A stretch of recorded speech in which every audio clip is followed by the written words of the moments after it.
ওয়া তাআলা 7 শ্রেণীর মানুষকে ডেকে ডেকে তার আরশের নিচে ছায়া দিবেন। তার মধ্যে 1 নম্বর যারা ছায়া পাবেন তারা হইল কাযীউল আদিল, ন্যায়পরায়ণ শাসক, ন্যায় বিচারক, ন্যায় সরকার এবং ন্যায় লালনকারী সরকার। সুবহানাল্লাহ। তাহলে বিচারপতিরা কিয়ামতের দিন ন্যায় বিচারকরা ছায়া পাবে কোথায় বলেন তো দেখি? আল্লাহর আরশের নিচে। ন্যায় শাসক যারা রাষ্ট্র চালায় ন্যায়ভাবে, কিভাবে বলেন? ন্যায়ভাবে নাকি অন্যায়ভাবে? ন্যায়ভাবে। অন্যায়ভাবে মানে ঘুষ খাওয়া, সুদ খাওয়া, দুর্নীতি করা, এটা কি ন্যায়ভাবে না অন্যায়ভাবে হয়? অন্যায়ভাবে হয়। একজনের রায় আর একজনকে দিয়ে দেওয়া, এটা কি ন্যায় না অন্যায়? একজনের ভোট আর একজনের দিয়ে দেওয়া, এটা কি ন্যায় না অন্যায়? তো এমনি করে করে একজনের সম্পদ আর একজনকে দখল করে নিয়েছে, আবার সেটার পক্ষে রায়ও দিয়েছে, এটা ন্যায় না অন্যায়? অন্যায়। এই অন্যায়ের শাসক যারা, তাদেরকে আল্লাহ কিয়ামতের দিন বলবেন আইনা মুতাজাব্বিরিন। যারা অন্যায়ভাবে দেশ চালিয়েছিল তারা কোথায়? আসো। সর্বপ্রথম আল্লাহ তাআলা তাদের ফাইলটা ওপেন করবেন। আর যারা ন্যায় শাসক তাদেরকে আল্লাহ ডেকে ডেকে তার আরশের নিচে বসার ব্যবস্থা করে দিবেন। তাহলে আপনার সিদ্ধান্ত নেওয়ার দারুণ সুযোগের চেয়ে আপনি কোন দিকে যাবেন। আর আপনাকে গলা ধরে, হাত ধরে টেনে, কোমরে রশি লাগাইয়া টেনে এনে আমার এই ওয়াজ শোনার কোনো কাজ নয়, বরং আপনি শুনলে আপনি লাভবান হবেন। তার কারণ আপনিও কিন্তু বিচারক। ঘরের মধ্যে বড় ভাই, ছোট ভাই, মেজো ভাই আছে, সেখানে ঝগড়া হয় না? সেখানে মাঝে মাঝে বিচার ব্যবস্থা করা লাগে না? 2 রিক্সাওয়ালা ঝগড়া করছে, দোকানদার হইল বিচারক, এরকম মাঝে মাঝে বাজে কিনা? অতএব একেবারে গোড়া থেকে নিয়ে বাংলাদেশের চিফ জাস্টিস পর্যন্ত বিভিন্ন সময় ইউনিয়ন কাউন্সিলে বিচার হয়। সব বিচার ইউনিয়নে যায় না। বাড়িতে 2 মহিলা ঝগড়া করছে, মাঝখানে চাচা শ্বশুর এসে বিচার করে দিয়েছে, এটা তো ইউনিয়ন কাউন্সিল পর্যন্ত গেল না। অতএব এইরকম প্রত্যেকটা জায়গায়, শুধু তাই না, আপনি আপনার সাথে ন্যায় বিচার করা দরকার। যেমন আপনার ঘুম এসেছে কিন্তু আপনি মোবাইলের দিকে তাকাইয়া রয়েছেন, আপনি অবিচার করছেন আপনার চোখের সাথে। আপনার যৌবন এসেছে, আল্লাহ রাব্বুল আলামিন বলছেন ওয়ালা তাকরাবুজ জিনা, জিনা ব্যভিচারের নিকটেও যাবে না। কিন্তু আপনি আপনার যৌবনকে অন্যায়ভাবে কোনো এক নারীর উপরে প্রয়োগ করেছেন, আপনি এখানে আপনার যৌবনের সাথে অবিচার করেছেন। আবার কোন ছেলে বিবাহের উপযুক্ত হয়ে গেছে, কত শীত আসে, বাবাই বিয়েই করে না, ঠিক কিনা বলেন?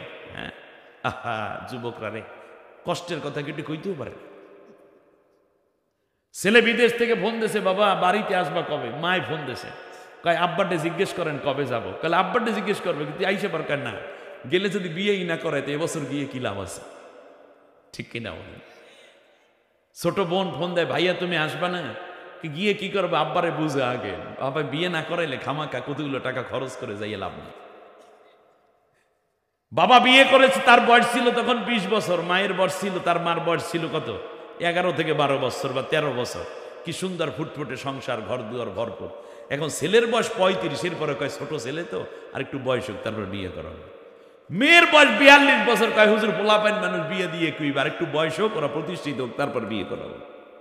পাগলের মাথা নষ্ট, ঠিক কিনা? আর এই যত গুনাহ করে, এই গুনাহগুলোর উৎস হিসাবে বাবা মা কিয়ামতের দিন আদালতে আখিরাতে আসামি হয়ে দাঁড়াবে, ঠিক কিনা? আপনার হাতের বিরুদ্ধে আপনি অবিচার করতে পারবেন না। আসুন আমরা এই জায়গাটায় চলে যাই। তাহলে বোঝা যাচ্ছে প্রকৃতির সাথে অবিচার করা যায় না। গাছপালা সমানে কেটে আপনি বন উজাড় করে দিচ্ছেন, এটা অবিচার। সমুদ্রের মাছ ধরার ক্ষেত্রে গুড়ি বড় যা আছে সব সমানে ধরে ফেলছেন, এটা অবিচার। ইসলাম অবিচারকে এত বেশি অপছন্দ করে, একটা কোরবানির পশু আপনি তার যে কোনো 2টা কাটলি জবেও হয়ে যাবে, কি চমৎকার, একবারে যেন তার রগগুলো কেটে যায়, সেইভাবে জবেহ দাও। অন্যান্যরা কি করে? খালি কোপায় সমানে। আপনারা হিন্দুরা যারা আছে, বৌদ্ধরা যারা আছে, দেখছেন মহিষগুলারে প্রথমে বেঁধে রাখে, তারপর 4 দিক থেকে সমানে কোপাইতে কোপাইতে কোপাইতে কোপাইতে একটা তরতাজা মহিষকে, তারপর চারপাশে ঘুরতে থাকে। মহিষটা ঘাড়ে কোপ পরে, গালে কোপ পরে, পিঠে কোপ পরে, পায়ে কোপ পরে, পেটে কোপ পড়ে, ও দৌড়ায় আর ওরা বড় দা দিয়ে কোপাতে থাকে অনেকগুলো যুবক। এরপর আস্তে আস্তে করে 4-5 ঘন্টা পরে মহিষের রক্ত ঝরতে ঝরতে সে মারা যায়। কোন কোন জায়গায় আছে গুলি করে মাথার ভিতরে গুলি করে তারপরে পশুটাকে জবেহ করা হয়, মানে হত্যা করা হয়। মাথার ভিতর গুলি করে তার রক্তগুলো তো বের হলো না। ইসলাম বলছে রক্ত তোমাদের জন্য হারাম করা হয়েছে। ইন্নামা হুররিমাত আলাইকুমুল মাইতাতু ওয়াদ-দামু ওয়া লাহমুল খিনজির, যে আমি আল্লাহ তাআলা তোমাদের জন্য, এটাই তো নাকি এইভাবে না, যে তোমাদের জন্য রক্তকে এবং মৃত প্রাণীকে এবং শূকরকে কি করেছি, লাহমাল খিনজির যেটা বলা হয়েছে, খিনজিরের গোশত মানে শূকরের গোশত, দাম রক্ত, আল মাইতাত এবং মৃত্যু চতুষ্পদ প্রাণী, মৃত্যু প্রাণী, এগুলোকে, কিন্তু মাছ না, মাছ মরা গেলেও খাওয়া যাবে, কিন্তু অন্য কোনো প্রাণী মারা গেলে খাওয়া যাবে, যদিও সেটা হালাল প্রাণী। তাহলে আল্লাহ তাআলা বলছেন এগুলো তোমাদের জন্য আমি, এই যে রক্ত, তাহলে বোঝা যায় একটা প্রাণী জবেহ দিলে তার রক্তটা বের করে দিতে হবে। তা জবেহ গলায় কাটলে যেই রক্তটা বের হয়, এর চেয়ে উত্তম পন্থা পৃথিবীতে আর হতে পারে না। মাথার মধ্যে গুলি করে তার মগজটা নষ্ট, মানে ভেতরে একেবারে অনেকগুলো বিষাক্ত হয়ে ওঠে, তারপর মগজ কাজ করে না, ব্রেন কাজ করে না, তারপর প্রাণীটা আস্তে আস্তে মারা যায়। তা রক্তগুলো যায় কোথায়? তো এটাও একটা নিষ্ঠুর পন্থা। এমনকি ন্যায় বিচার করতে গিয়ে ইসলাম বলেছে মৃত ব্যক্তির সাথেও ন্যায় বিচার করো। মরার পরে সনাতন ধর্মাবলম্বীরা, এটা নিয়ে আমি সমালোচনা করছি না, আমি ন্যায় বিচারের ব্যাপারে বলতে গিয়ে একটা পার্শ্ব সহযোগী কথা বলছি। মানুষটা মারা গেল, সেই মানুষটাকে ধরে হাত ভাঙলো, পা ভাঙলো, তারপরে লাকড়ির মধ্যে, নিচে লাকড়ি উপরে লাকড়ি, তারপরে তাকে লাকড়ি জ্বালাইয়ে দিয়া তারপরে সৎকার করলো, যে এইভাবে যে লাকড়িও জ্বললো, মানুষটাও পুরে পুরে ছাই অঙ্গার হয়ে গেল। আর ইসলাম বলেছে তোমাদের ভাইয়ের যখন গোসল করাবে তখনও তোমরা আরামসে ধরবে, কারণ সে তার রুহে কষ্ট পায়। বড়ই পাতা কুসুম গরম পানিতে সাবান লোবানের পানি দিয়ে উত্তম রূপে গোসল করাও, তার আগে তারে সুন্দর অজু করাও, মুখ পরিষ্কার করো, তারপর যে মলদারে আছে প্রস্রাব পায়খানা থাকলে সেটা পরিষ্কার করে দাও, তারপরে 3 বার এইভাবে সুন্দর গোসলের স্টেপ বাই স্টেপ আসো, তারপরে 3 খান কাপড় পরাও, মহিলা হলে 5 খান কাপড় পরাও, একটা খাটিয়ার মধ্যে বসাও, তারপরে জানাজা করে মাটির কবরে দাফন করে দাও। সুবহানাল্লাহ। প্রত্যেকটা জায়গায় ন্যায় এবং ইনসাফ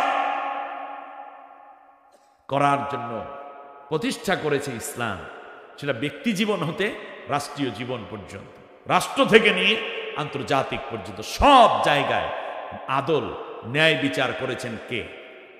আল্লাহর চেয়ে বড় আদিল, আল্লাহর চেয়ে বড় ন্যায় বিচারক পৃথিবীতে কেউ কি আর হতে পারে? কিন্তু আল্লাহ রাব্বুল আলামিন বলেছেন, শোনো, যেই ব্যক্তি আমি যে ন্যায় বিচার দিলাম, এই বিচারের সিস্টেমে যারা বিচার করে না, আমি আল্লাহ প্রথমেই বলে রাখলাম ওই বিচারকটা 3টা অভিযোগে আমি আল্লাহর কাছে অভিযুক্ত। কয়টা বিচার? কয়টা অভিযোগ? যারা আল্লাহর কোরআন, আল্লাহ তাআলা যেই বিচার দিয়েছেন, এই বিচারের বাইরে মানব রচিত বিচার যারা করে, আল্লাহ তাদের বিরুদ্ধে 3টা অভিযোগ দিয়েছেন। নাউজুবিল্লাহ বলেন। আল্লাহ রাব্বুল আলামিন বলেন, ওয়ামান লাম ইয়াহকুম বিমা আনজালাল্লাহু ফাউলাইকা হুমুল কাফিরুন ফাউলাইকা হুমুজ জালিমুন ফাউলাইকা হুমুল ফাসিকুন। আল্লাহ তাআলা বলেন, আমি হইলাম ন্যায় বিচারক, আমার এই ন্যায় বিচার অনুযায়ী যারা বিচার ফায়সালা করে না তারা হইল কাফের। বলেন তো কি? আরো জোরে বলেন। কাফের। দ্বিতীয় হইল তারা হইল জালেম, তারা হইল ফাসেক। কয়টা অভিযোগ তাদের বিরুদ্ধে আল্লাহ? 1 নম্বরে, দ্বিতীয়, তৃতীয়। আপনি নামাজি মানুষ, রোজাদার মানুষ, আপনি বিচারপতি, কিন্তু আল্লাহর কোরআন যেভাবে বিচার করতে বলেছে আপনি সেটা করেন না। আল্লাহর দৃষ্টিতে আপনি কাফের, আপনি জালেম, আপনি ফাসিক। আমি জামালউদ্দিনের কথা না, কথাটা আর এই বিচার ব্যবস্থা যারা সৃষ্টি করে তাদেরকেও আল্লাহ রাব্বুল আলামিন বলেছেন, ফালা ওয়া রাব্বিকা লা ইউমিনুনা হাত্তা ইউহাক্কিমুকা ফীমা শাজারা বাইনাহুম সুম্মা লা ইয়াজিদু ফী আনফুসিহিম হারাজাম মিম্মা কাদাইতা ওয়া ইউসাল্লিমু তাসলিমা। আমি আল্লাহ কসম করে বললাম, তারাও মোমেন নয় যারা এই বিচার ব্যবস্থাটাকে এস্টাবলিশ করে, যারা এই বিচারক নিয়োগ দেয়, আর যারা আইন এবং বিচারকে কন্ট্রোল করে। তারা যদি আমি আল্লাহ রব্বুল আলামিনের কোরআনের বিচার এবং কোরআনের রায়কে সন্তুষ্ট চিত্তে কেউ যদি মেনে না নিতে পারে, আমি আল্লাহ কসম খাইয়া বললাম ওই মানুষগুলো কোনোদিন মোমেন না।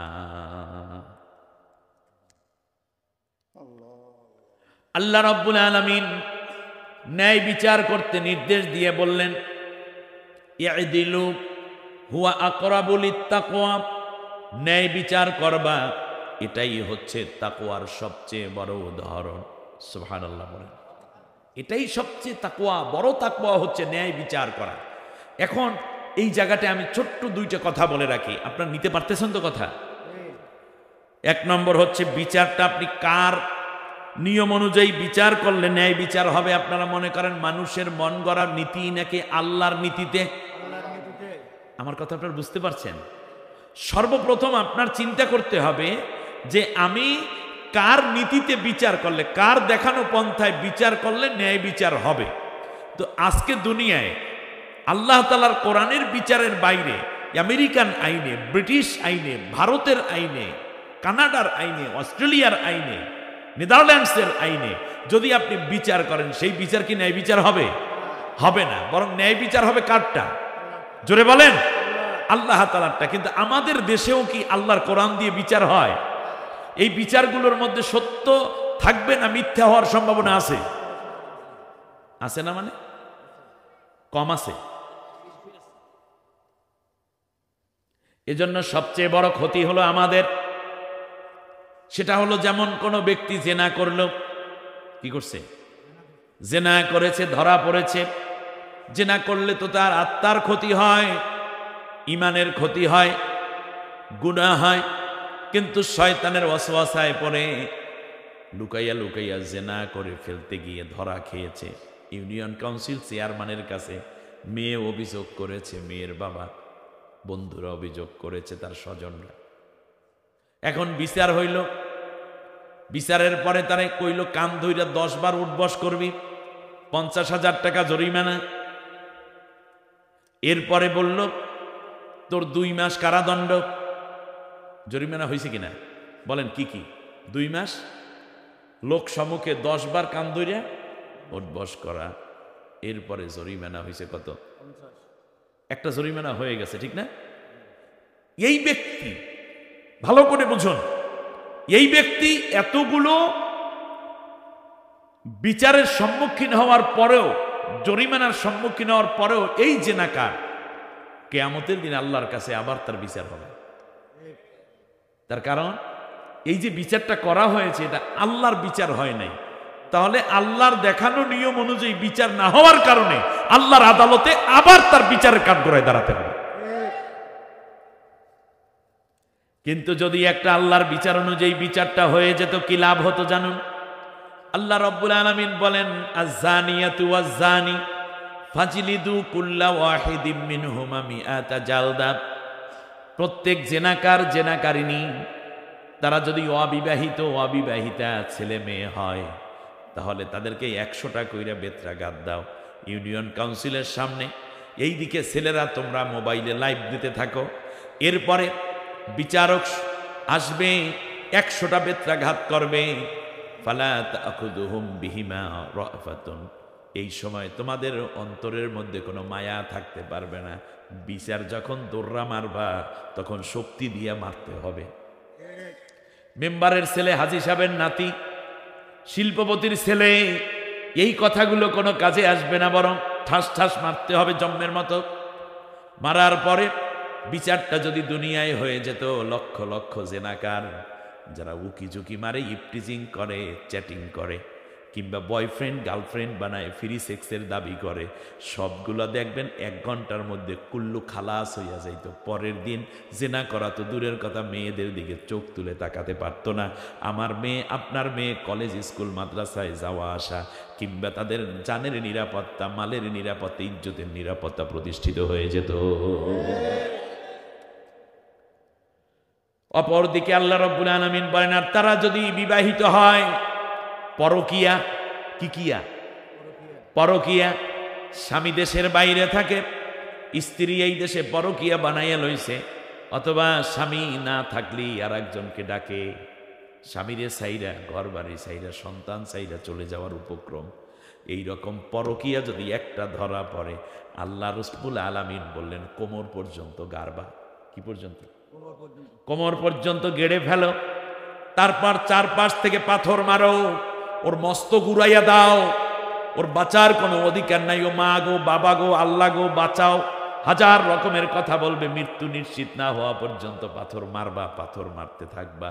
আল্লাহ রব্বুল আলামিন বললেন, এইভাবে যদি একটা মৃত্যুদণ্ড আপনাদের এই বান্দরবান জেলার মধ্যে যদি একটাকে যদি বাস্তবায়ন করা হয়, আপনারা বলুন তো দেখি, মুসলিম কিংবা অমুসলিম, হিন্দু কিংবা বৌদ্ধ, খ্রিস্টিয়ান কিংবা গাঢ়, কোনো মেয়ে আর কোনো দিন কি ধর্ষিতা হতো, কিংবা কেউ কি কোনোদিন আর পরকীয়ার সাহস পেত? এখন পরকীয়া করলো, বিচারটা আল্লাহর বিধান অনুযায়ী হলো না। উপজেলা চেয়ারম্যান রায় দিয়া দিল, এই বউ তোর বিয়া করা লাগবে। ওর আগেরও বউ আছে, বাচ্চা আছে, কিংবা বলল 5 লাখ টাকা তোর জরিমানা, ঘর উঠাইয়া দিবি। এখন দেখা যায় যার বউ সে আর বউটা নিতে চায় না, বলল বাবার বাড়িতে ভরণ পোষণ বাবদ 10 লাখ টাকা দেওয়া লাগবে। আপনি বলুন টাকা গেল, কান ধরাধরি গেল, কিংবা 5 বছর জেল হইল। কিয়ামতের দিন এইগুলার কারণে কি আল্লাহ রাব্বুল আলামিনের কাছে কোনো মাপ পাইবে না। বরং দুনিয়ায় যদি আল্লাহর আইন দিয়ে বিচারটা হইয়া যাইতো, পরকালে এই মানুষটা জান্নাতি হয়ে যাইত, পরকালে আল্লাহর কাছে কোনো বিচারের জন্য দাঁড়ানো লাগতো না। আমার কথা আপনাদের বুঝে আসছে? তা আমাদের রাষ্ট্রে আল্লাহর কোরআন অনুযায়ী বিচার না হওয়ার সবচেয়ে বড় ক্ষতি হচ্ছে, আমরা প্রত্যেকে আবার যাইয়া আল্লাহর কাছে বিচারের সম্মুখীন হতে হবে। আর যদি আমার দেশে আল্লাহর কোরআন দিয়ে বিচার হতো, পরকালে আমাদের বিচার একেবারেই কম থাকতো। তার কারণ আল্লাহ, দুনিয়ায় তো তোমার আইন অনুযায়ী বিচার হয়ে গেছে, তোমার আইন তো দুনিয়ায় একটা, আখেরাতে আর একটা হতে পারে না। দুনিয়ায় আমার শাস্তি হয়ে গেছে মানে আমি পরকালে মুক্ত।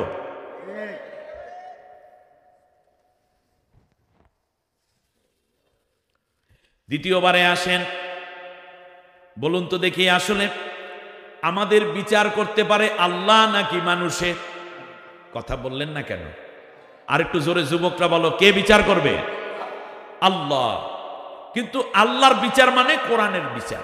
আল্লাহর বিচার মানে কি? কোরআনের শাসন। কোরআনের শাসন না থাকার কারণে এখানে আল্লাহর বিচার হচ্ছে না। আপনারা বলুন তো দেখি, এই জন্যই আল্লাহ বলছেন যে হে বিচারক, তুইও তো আমার গোলাম। বলেন, চিফ জাস্টিসকে সৃষ্টি করেছেন কে? আইনমন্ত্রীকে তৈরি করেছেন কে? প্রধানমন্ত্রীর স্রষ্টাকে? আল্লাহ তাআলা। তাহলে তোরা সবাই আমার গোলাম, সবাই আমার বান্দা, আমার বান্দি। এক বান্দা হইয়া আর এক বান্দারে কোন সাহসে বিচার করো? কারণ মালিক বিচার করতে দিবে, তোরা যারা দায়িত্বশীল আসিস, তোরা সেই বিচারটা বাস্তবায়ন করে দিবি।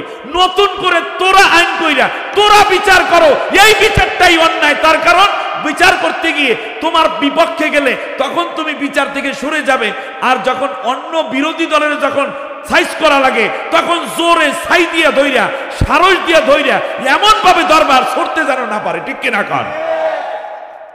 এটাই তো অন্যায়। মানবীয় দুর্বলতা তোমার আছে। তোমার নিজের আত্মীয় স্বজন হলে তখন বিচার শিথিল। এমপির ছেলে মদ লইয়া ধরা পড়ছে, কোনো অসুবিধা নাই, বরং পুলিশে ধইরা বাসা পর্যন্ত পৌঁছাই দেবে, আর বলবে স্যার আর যেন কোনো বাইরের সাইডে না যায়, খেয়াল রাখেন। খাওয়া লাগলে বার আছে, ওখানে যেয়ে খাক। আর রিক্সাওয়ালা যখন সিডের নিচে যদি 1 বোতল পায় তাহলে জম্মের মতো থানায় নিয়ে পিনান শুরু করে, ঠিক কিনা বলেন? রিকশাওয়ালাও অপরাধী, এমপির ছেলেও অপরাধী। আল্লাহ রাব্বুল আলামিন চমৎকার করে বলেছেন, মদখোরকে ধরো, প্রতিদিন 80টা করে বেত্রাঘাত করো, যতক্ষণ মদ থেকে ফিরে না আসবে ততদিন পর্যন্ত এই বিচার চলতে থাকবে। খুন করেছে, খুনের বদলে খুন, এটা কার অর্ডার? আল কতলু বিল কতলে, হত্যার বদলে হত্যা।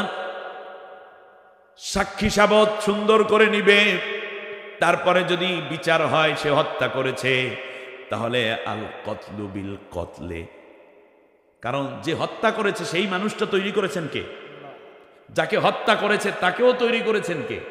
আল্লাহ। এখন এই হত্যার বিচার কি হবে নির্ধারণ করবেন কে?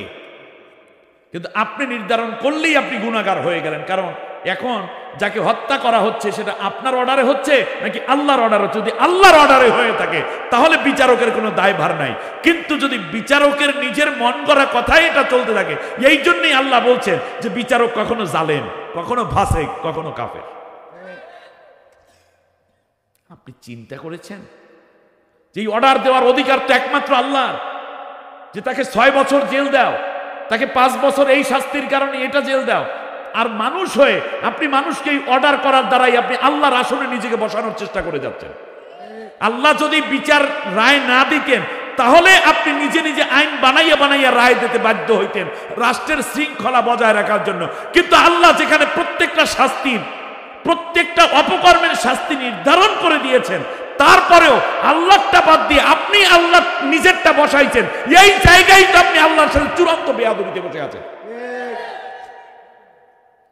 খুব জটিল, খুব জটিল। এবার খেয়াল করুন, হত্যার বদলে হত্যা। কে হত্যা করেছে? হত্যা করে করছে একজনে, নাম হইছে আর একজনের, ঠিক না?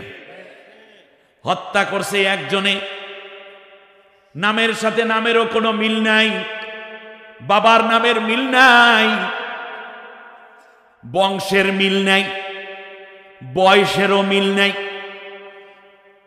কোনো মিল নাই। শুধুমাত্র মাঝখানে ছোট্ট একটা নাম দেখা বিচারক রায় দিয়ে দিল, এরই মাইরা ফেলো। এবার খেয়াল করুন, এই বিচারটা কত তাড়াতাড়ি হয়ে গেল। নেককার মানুষদেরকে এইভাবে হত্যা করা হয়, কিন্তু আপনি খেয়াল করে দেখুন কত খুনের খুনি এখনো জেলের মধ্যে, বছরকে বছর জামাই আদরে কোনো বিচার হয় না। এরকম আছে না নাই? তার কারণ একজন আত্মীয় আর একজন বিরোধী দলের লোক। এই বিচার হবে না, বরং আল্লাহর নির্দেশ, সে যেই হোক না কেন তাকেই ধরো এবং বিচার করো। 2-4টা বিচার করলে ইসলাম মূলত আল্লাহর চাইতে তো এই পৃথিবীতে কেউ কারো জন্য দরদি হতে পারে না। সেই আল্লাহ রাব্বুল আলামিন বলেছেন, এই কারণে মানুষকে হত্যা করে, এই কারণে তাদেরকে জেলে আটকায় রাখো। যারা ডাকাতি করে, সন্ত্রাস করে, তাদেরকে ধরো। ওয়াল্লাযীনা, যারা এই পৃথিবীতে সন্ত্রাস করে বেড়ায়, ইউফসিদুনা ফিল আরদি ফায়ুকাত্তালু, যারা ত্রাস করে, ডাকাতি করে, অবৈধ অস্ত্র নিয়ে কিংবা বৈধ অস্ত্র নিয়ে অবৈধ কাজ করে। বৈধ অস্ত্র নিয়ে কথা কয় না, অবৈধ কাজ করে, আর অবৈধ কাজ অস্ত্র নিয়ে অবৈধ কাজ করে। সব সন্ত্রাসীদেরকে ধরো, ফায়ুকাত্তালু, তারপর রাষ্ট্র তাকে হত্যা করবে। আও ইউসাল্লাবু, অথবা তাকে শুলে চড়াবে। আও তুকত্তা আইদিহিম আরজুলিহিম মিন খিলাফ, বিপরীত দিক থেকে হাত এবং পা কেটে দিবে। আও ইউনফাউ মিনাল আরদ, অথবা জমিন থেকে তাকে নির্বাসনে পাঠাই দেবে। এই জমিনে সে থাকতে পারবে না। এ হচ্ছে আল্লাহর শাস্তি। কার শাস্তি? কিন্তু আপনি ধরে তাকে জেলের ভিতর ঢুকাই দিলেন, 5 বছর জেল দিলেন, 3 বছরের মাথায় যাইয়া খুনি খুন করেছে, রায়ও হয়ে গেছে স্পষ্ট, তাকে ফাঁসি। এরপরও 30 বছর মাঝখানে কেটে গেছে, হঠাৎ করে দল ক্ষমতায় আসে, প্রেসিডেন্ট বলছে হয়তো আমার দলের লোক, আমার ছোট নাতিপুতিন, আমার সন্তানের মতো, অতএব তাকে বেকসুর খালাস দেওয়া হোক, তাহলে ছাইড়িয়া দিয়েছে। এ অধিকার প্রেসিডেন্টকে কে দিল? যাকে হত্যা করা হয়েছে তার আত্মা কাঁদে, তার সন্তান কাঁদে, স্ত্রী কাঁদে, মা কাঁদে, বাবা কাঁদে।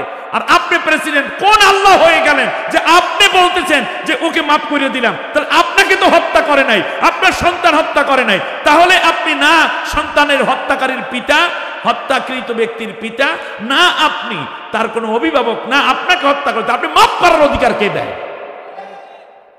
এই আইনটি সংবিধান থেকে বাদ করা খুবই জরুরি। যদি প্রমাণিত হয়ে যায় এই ব্যক্তি হত্যাকারী, তাহলে কারো বাবার ক্ষমতা থাকবে না মৃত্যুদণ্ড ব্যতীত অন্য কোনো বিষয় সিদ্ধান্ত নেওয়া। ঠিক কিনা বলেন? কোন অধিকারে আপনি এটা করলেন? বাংলাদেশের মতো যেখানে আইন শৃঙ্খলা, নিয়মতান্ত্রিকতা এত ধস, সেখানেও এই আইনটি এখনো বলবৎ আছে। প্রেসিডেন্ট কি খোদা হয়ে গেল? আমার কথা আপনারা বুঝতেছেন?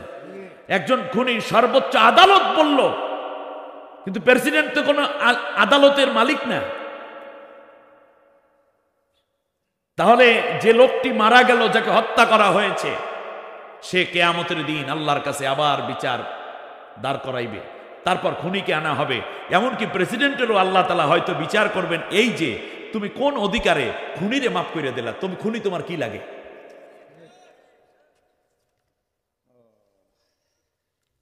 এতে করে হয়েছে কি, হত্যা আরো বেড়ে গেছে।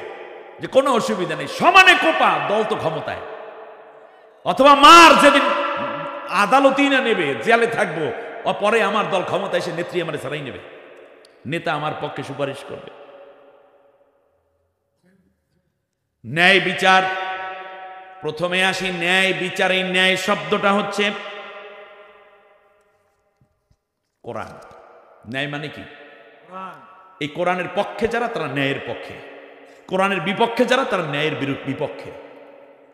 এই কোরআন যারা প্রতিষ্ঠা করতে চায়, কোরআনের আইন, তারা ন্যায়কে প্রতিষ্ঠা করতে চায়। এই কোরআনের বিজয় যারা চায়, তারা ন্যায়ের বিজয় চায়। এই কোরআনের আইন যারা চায়, তারা ন্যায়ের পক্ষে নিজের সমর্থন পেশ করে। আমার কথা আপনারা বুঝতে পেরেছেন? আল্লাহ রাব্বুল আলামিনের জন্য বলছেন, ওয়াতাম্মাত কালিমাতু রাব্বিকা সিদকান ওয়া আদালা। আমি আল্লাহ রাব্বুল আলামিন ন্যায় বিচার এবং সত্যবাদিতা দিয়ে এই কোরআনকে ভরপুর করে রেখেছি।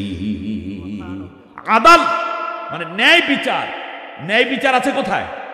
জোরে বলেন কোথায়? কিন্তু আমরা ন্যায় বিচার পাওয়ার জন্য যেখানে যাই, ওই ব্যক্তিগুলো কি ন্যায়? সর্বোপরি প্রশ্ন করি, তাদের নিয়োগ প্রমোশনও কি ন্যায়ভাবে হয়?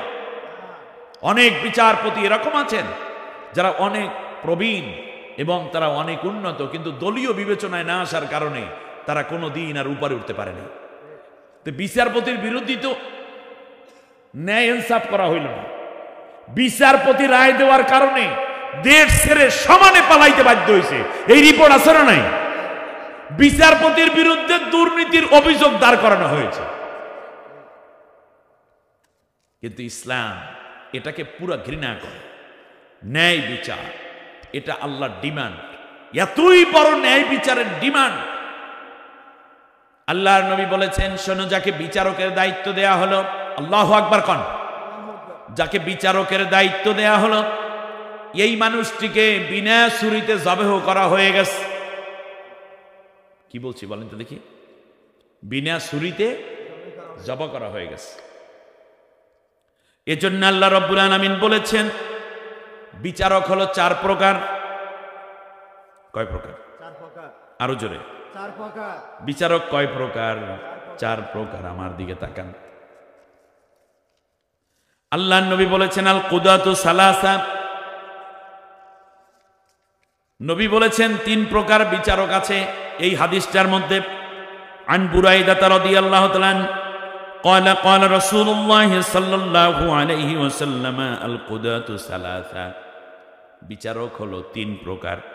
ওয়াহিদুন ফিল জান্নাহ। আমি বলছি কয় প্রকার? 4 প্রকার। আর এক প্রকার আমি পরে বলবো। 3 প্রকার এই হাদিস থেকে নিয়ে নিলাম। ওয়াহিদুন ফিল জান্নাহ, ওয়া ইতনানি হুমা ফিন্নার, এক প্রকার জান্নাতি বিচারক আর দুই প্রকার জাহান্নামী বিচারক। বিচারকরাও জাহান্নামে যাচ্ছে, ঠিক না বলেন? তাহলে প্রথমে কিন্তু কথাটা আপনাদের ধরে রাখতে হবে, প্রথম কথাই হচ্ছে বিচার হতে হবে কি অনুযায়ী? যদি ন্যায় বিচার বলি তাহলে বিচারটা আসবে কোত্থেকে? কোরআন থেকে। এরপরে যখন বিচার হয় তারপরেও বিচারকদের মধ্যে তিনটা প্রকার নবী বলেছেন। প্রথম প্রকার জান্নাতি আর দুই প্রকার যাবে জাহান্নামে। ওয়া ইতনানি হুমা ফিন্নার, আর দুই প্রকার হলো জাহান্নামী। ফাআম্মাল্লাযী ফিল জান্নাতি, জান্নাতি বিচারক হইল সেই ব্যক্তি, ফারাজুলুন আরাফাল হাক্কা ফাকাদা বিহি, যে সত্যটাকে বুঝলো আর সত্যের পক্ষে রায় দিল, কোনো প্রভাবের উপরে সে নজর দেয় নাই, কে কি বলবে সেই দিকে তাকায় নাই, সে তার সন্তান নাকি আপনজন নাকি অন্য কেউ এই দিকে কোনো খেয়াল নাই, বরং সে সত্য রায়টা দিয়ে দিয়েছে।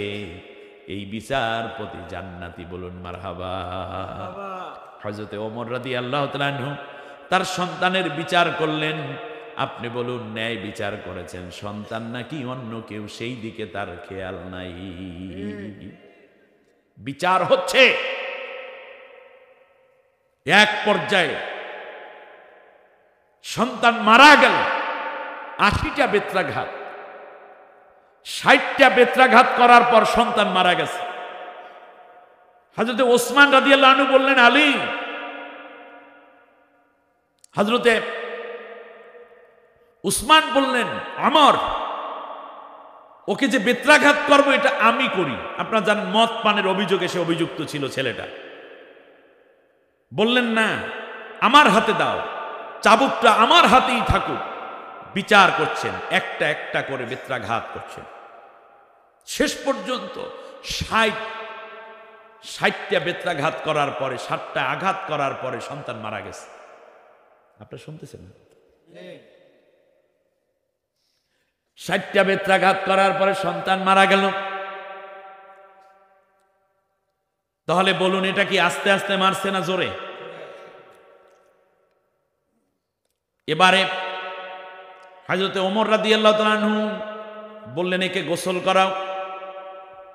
গোসল করিয়ে আনা হলো, নিজে জানাজা পড়াইয়ে ইমাম হয়ে জানাজা পড়াইয়ে দিলেন। কবরের মধ্যে নেমে পড়লেন, নিজের সন্তানকে নিজে কবরের মধ্যে শোয়াইয়া দিলেন, উপরে বালু পাথর দিয়ে ভরে দিলেন। এরপরেও এখনো বাকি আছে ২০টা বেত্রাঘাত। শুনুন, আমি গল্প বলি না, ন্যায় বিচার মুখে বললেই শুধু হয় না, প্রথমে হচ্ছে আল্লাহর আইনটা হতে হবে, আর দ্বিতীয় হচ্ছে এই জন্য এমন বিচারক হতে হবে যেই বিচারক ন্যায়কেই ভালোবাসে, অন্যায়কে প্রশ্রয় দেয় না, ঠিক কিনা বলেন?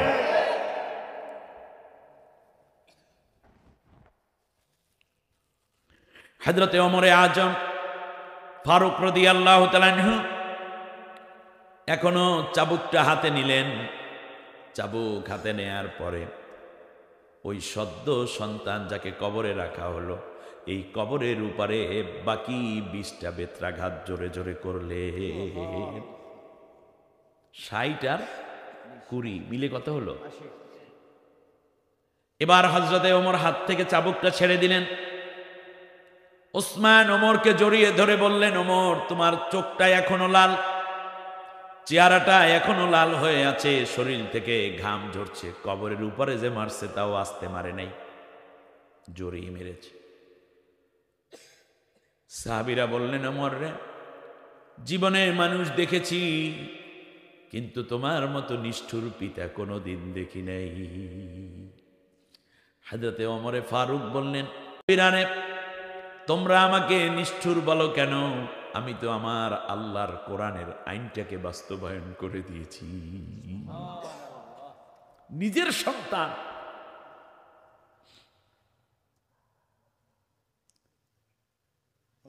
হযরতে ওমর বললেন, আমি যদি চাইতাম তাহলে তো আজকে তারে মাফ করে দিতে পারতাম, কিন্তু আল্লাহর আইনটা ভুলুণ্ঠিত হয়ে যেত, অবাস্তবায়িত হতো। প্রয়োগ হতো না কার আইন? আল্লাহর আইন। তাতে করে আল্লাহ তাআলা আমার উপর খুশি হতেন না, আল্লাহ আমাকে ভালোবাসতেন না।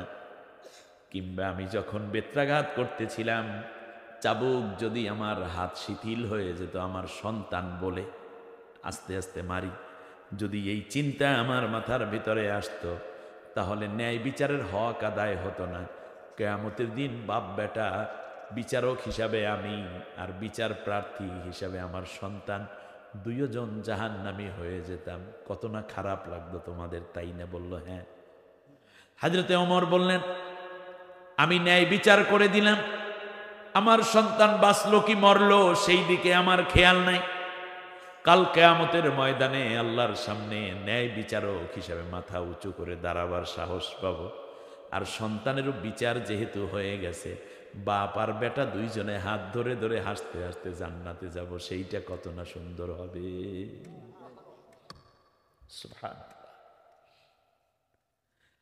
তাহলে ন্যায় বিচারক হলো এক নম্বর, হলো বিচারটা হতে হবে ন্যায়। আর সেই ন্যায় আছে কোথায়? কোরআনের ন্যায় আছে নবীর আদর্শে। অতএব আমাদের বিচার পদ্ধতিও ন্যায় না। কথা বলেন না কেন? বিচার পদ্ধতিও, ব্রিটিশরা কি একটা হাবিজাবি বানাই এটা নেই, ধুয়ে গেছে, এইটার পথে চলতে আছে। এখানে যারা ধনী হয়ে গেছে, যারা কোটি কোটি হাজার কোটি টাকার মালিক, তাদের জন্য আইন হলো একটা খোলা আকাশের মতো। আর যারা ছোট্ট ছোট্ট দুই একটা গাড়ি কিনছে, ছোট্ট দোকানদার এই 3টা গরু বেচছে, 2টা মুরগি বেচছে, তার উপরে খাজনার যত ঝামেলা, ঠিক কিনা বলেন? আইনের শেষ নাই, তার উপরে শত আইন। অথচ আল্লাহর আইন অল্প কয়টা মাত্র, মুহকামাত 500 আয়াত। যাই হোক, এরপরে আল্লাহ রাব্বুল আলামিনের হাবিব বলেছেন, মান হাকামা বিহি আদালা, কোরআন দিয়ে যারা বিচার করে তারাই ন্যায় বিচার করে। সুবহানাল্লাহ বলেন। কত চমৎকার কথা। ফাআম্মাল্লাযী ফিল জান্নাতি ফারাজুলুন আরাফাল হাক্ক ফাকাদা বিহি, ন্যায় বসলো, ন্যায়ের পক্ষে রায় দিয়েছে। সরকারি দল সে না বিরোধী দল, হিন্দু নাকি মুসলিম, নামাজি নাকি বেনমাজি, সে মোটা না চিকন, সম্পদশালী নাকি গরিব, এই দিকে তার খেয়াল নাই। বরং খেয়াল একটাই, ন্যায় বিচার। বিচারক বসবে এবং সাক্ষী তথ্যের ভিত্তিতে ন্যায় বিচারটা করে দিবে, একটু পিছপা হয় না, ওই বিচারক জান্নাত। ওয়ারাজুলুন আরাফাল হাক্কা ফাজারা ফি হুকমিহি, আর জাহান্নামে যাবে ওই বিচারপতি, যেই বিচারপতি বুঝলো এইটা সত্য, এই আলেম কোনো অপরাধ করে নাই, এই ব্যক্তি সেই ব্যক্তি নয় যে ধর্ষণ করেছিল স্বাধীনতার সময়, কিংবা তার পরে, কিংবা বাড়ি পোড়ায় নাই, হত্যা করে নাই, অথবা রাস্তায় পাওয়া যেই মানুষটি হত্যা করেছে এই মানুষটি সে না। এই রকম হাজার রকমের উপায় উপকরণ পাইল, কিন্তু পাইলে কি হবে? পাইলে কি হবে? বিচার আগেই সুন্দর করে বানাইয়া আসছে। সে এজলাসে বসার উদ্দেশ্যই ছিল এই মানুষটাকে হত্যা করা, কিংবা তাকে আমৃত্যু কারাদণ্ড দেয়া, কিংবা তাকে হেনস্থা করা। এই রকম বিচারপতি যারা আগেই বসে আছে শুধুমাত্র একটা রায় দেওয়ার আকাঙ্ক্ষায়, এই বিচারপতি জাহান্নামে সে সত্য এবং মিথ্যার জাস্টিফাই করে না। সত্য জানে ঠিকই, কিন্তু রায় দেয় মিথ্যার পক্ষে। এই বিচারপতি যাবে কোথায়? আমার কথা আপনাদের বুঝে অসুবিধা আছে? আপনার ছেলে অন্যায় করছে, আপনার ভাতিজাও অন্যায় করেছে, আপনাকে সালিশ মেনেছে, এখন সব গুইরা মুইরা মোটামুটি ছেলের পক্ষে রায় দিয়েছেন। এরকম লোক আছে না নাই? এরকম, এটা হলো দাজ্জালের ফিতনা, দাজ্জালের মেধা। নিজের বউ হাজার অন্যায় করেছে, কোনো দোষ নাই। নিজের দলের লোক কোটি অন্যায় করে, কোনো দোষ নাই, বরং তাকে দিয়ে অন্যায় করানো হয়। আর অন্য দলের লোক বাড়িতেও ঘুমাইতে পারে না যদিও কোনো অন্যায় করেনি। এরকম হবে না। জামিন নাই, শান্তি নাই, এরকম করলে হবে না। তার কারণ হচ্ছে, আদালতে যদি বিচারক এই চিন্তা করে বসে, জানে সত্য কিন্তু রায় দেয় মিথ্যার পক্ষে, এই বিচারক যাবে কোথায়? ব্যাস, এখন বিচারপতিরা চিন্তা করতে পারেন। ওয়ারাজুলুন ক্বাদা লিন-নাসি আলা জাহলিন ফাহুয়া ফিন-নার, আর যে ব্যক্তি অজ্ঞতাবশত কিছু জানে না, শোনে না, বোঝে না, শুধুমাত্র বসে একটা রায় দেওয়ার জন্য ননির পুতুলের মতো শুধুমাত্র বসে আর অর্ডার অর্ডার অর্ডার, একটা মিথ্যা রায় দিয়ে উঠে চলে যায়, এই বিচারপতি কোথায় যাবে? আল্লাহ নবী আবার বলেছেন, শোনো দুনিয়ার মানুষেরা, এবারে আসুন, বিচার করার জন্য 3টা অঙ্গন দরকার। কয়টা? ন্যায় বিচার করার জন্য 3টা ক্ষেত্র দরকার। 1 নম্বর হইল বাদী, দ্বিতীয় হইল বিবাদী, আর তৃতীয় লাগে কারে কোন দেখি? রাইট। সাক্ষীর উপরে ভিত্তি করে অনেক সময় রায় দেওয়া হয়। এজন্য আল্লাহ রব্বুল আলামিন চমৎকার করে বলেছেন সূরা নিসার 135 নম্বর আয়াতে, সাক্ষীরা শোনো। ন্যায় বিচার নাকি? ন্যায় বিচারের উপর ওয়াজ করতেছি নাকি? তা ন্যায় বিচার করতে, ন্যায় বিচার, বিচার যদি ন্যায় করতে হয় তাহলে কি অনুযায়ী করতে হবে? কোরআন অনুযায়ী। এরপরে এর বাইরে যে বিচার আছে সেই বিচারটা এমনিতেই ঝামেলাযুক্ত। এরপরও বিচারকরা হইল কয় প্রকার? ওখানে 3 প্রকার। জান্নাতে যাবে কয় প্রকার? 1 প্রকার। এইবারে বিচার করতে হলে প্রথমে লাগে বাদী, বাদীর লাগে সাক্ষী, আর হ্যাঁ আরো, তাহলে ওই 3 প্রকার গেল। আর 1 প্রকার বিচারক আছে, যেই বিচারপতি হলো এমন যেটা তাৎক্ষণিক আকল দিয়ে বিচার করা হয়, কোরআন হাদিসের আলোকে, কিন্তু থাকবে কি? আকল। এইরকম একটা বিচার আছে। সে বিচারকরা কেমন হবে? আল্লাহ তাআলার নবীর সাহাবীদের একটি ঘটনা আমি আপনাদেরকে বলি। ওমর রাদিয়াল্লাহু তাআলা আনহুর শাসন আমল।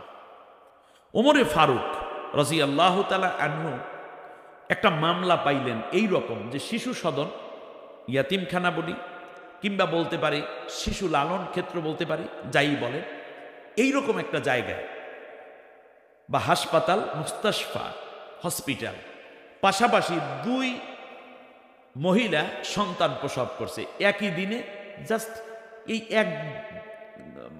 2 মিনিট 5 মিনিট ব্যবধানে। তো 2 মহিলাই কিছুটা অসুস্থ। এক মহিলা তো একেবারে ঘুমিয়েই পড়েছে, অর্থাৎ বেহুশ হয়ে পড়েছে বাচ্চা হওয়ার পরে, ব্লিডিং হয়েছে, কষ্ট হয়েছে। এই তো সন্তান প্রসব করাইছে নার্সেরা, তো 2 মায়ের কাছে এনেই বেডে সন্তান দিয়ে রেখেছে। এক মা তখনও অনেকটা চোখ খুলতে পারছে না। তো এই ফাঁকে এক মহিলা নিজের সন্তানকে ওই মহিলার বেডে দিয়া ওই মহিলার সন্তানটা নিজের বেডে নিয়ে আসছে। উনি আবার একটু তাড়াতাড়ি সজাগ হয়েছে, হুশ হয়েছে, তার সুস্থতার চেয়ে। এই ঘটনা কেউ জানে না। ঘটনাক্রমে যে মেয়ে সন্তানটাকে ওই মহিলার কাছে দেয়া হয়েছে সে ছিল কন্যা সন্তান, আর আনা হয়েছে পুত্র সন্তান। আপনাদের বুঝে আসতেছে কথাটা? ব্যাস, এক পর্যায়ে 3 মাস বয়স হয়ে গেছে বাচ্চাদের।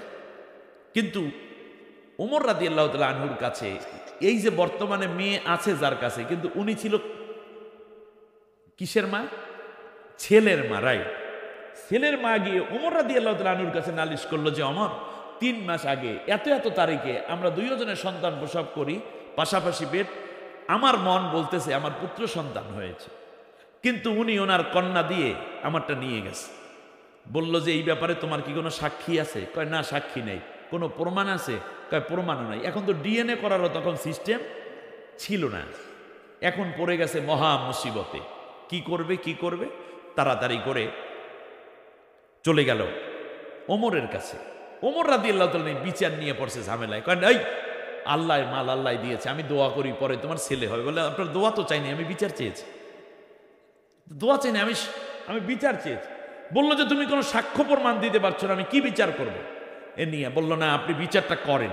কিভাবে করবেন জানি না, আপনি বিচারপতি, আপনি রাষ্ট্রপ্রধান, আপনার কাছেই তো বিচার চাবো। মহিলার কান্না দেখে ওমরের মায়া হলো, কিন্তু কি করবে খুঁজে পাচ্ছে না। এমন সময় তার মাথায় ঢুকছে যে এখানে তো চিফ জাস্টিস হচ্ছেন আলী, সুতরাং আলীর কাছে এই বিচারটা আমি দিয়ে দেই, দেখি সে কি বিচার বের করে আনে।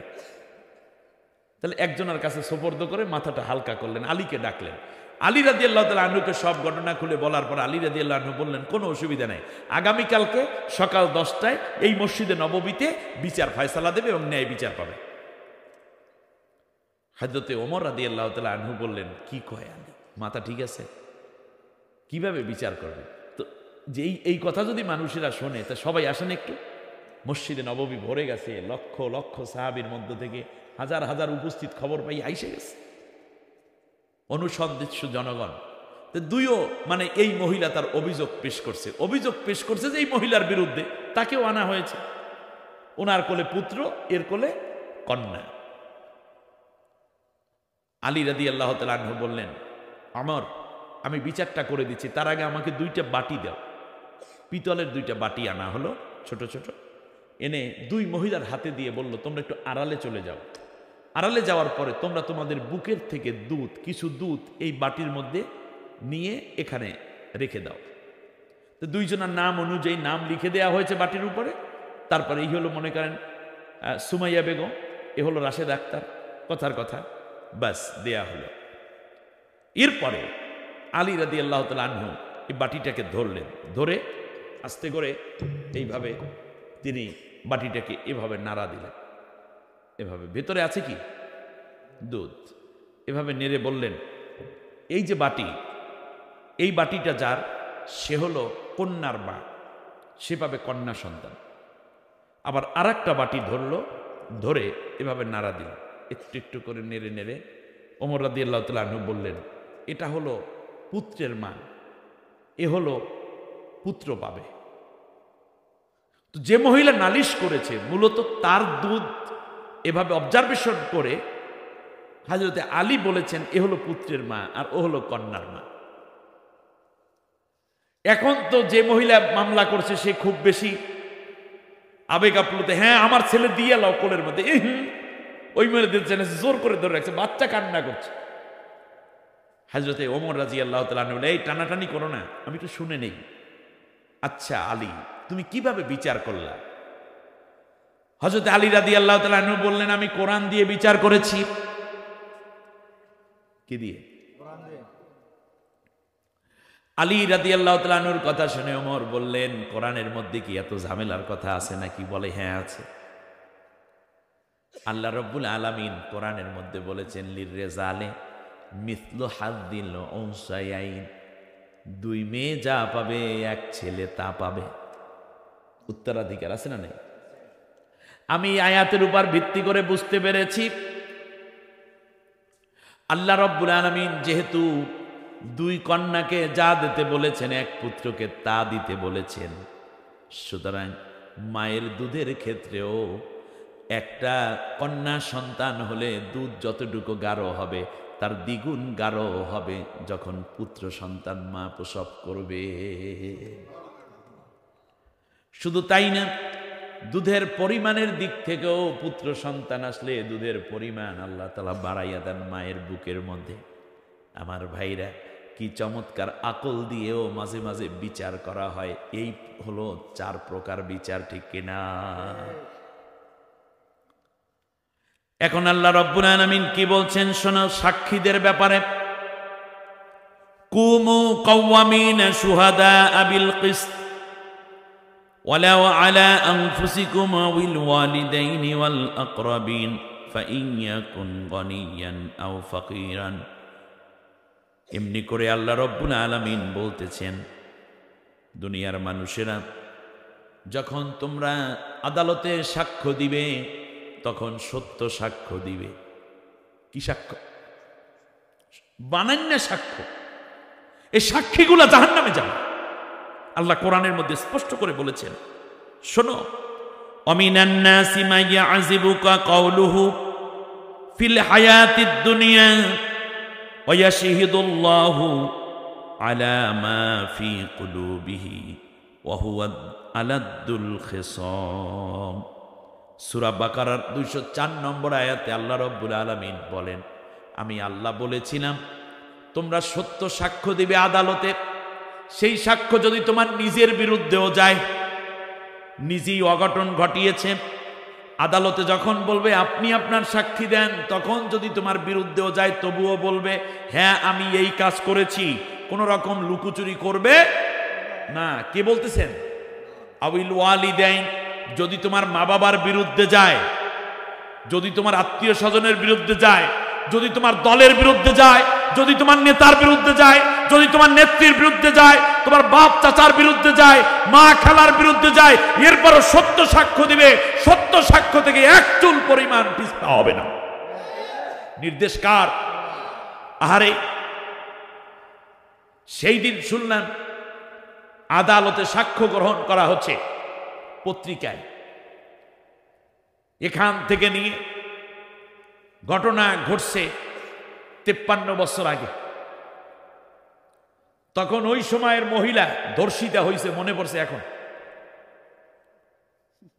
সাক্ষী যারা আনছে সে বলতেছে, আমি দূর থেকে ওনার মতো দেখিয়াছিলাম মনে হয়, আমি চিন্তা করেছি, চিন্তা করলাম উনিই হবে, অন্য কেউ নাই। ভাই, 53 বছর আগের একটা মানুষ আর এখনকার মানুষও কি কোনোদিন সমান হয়?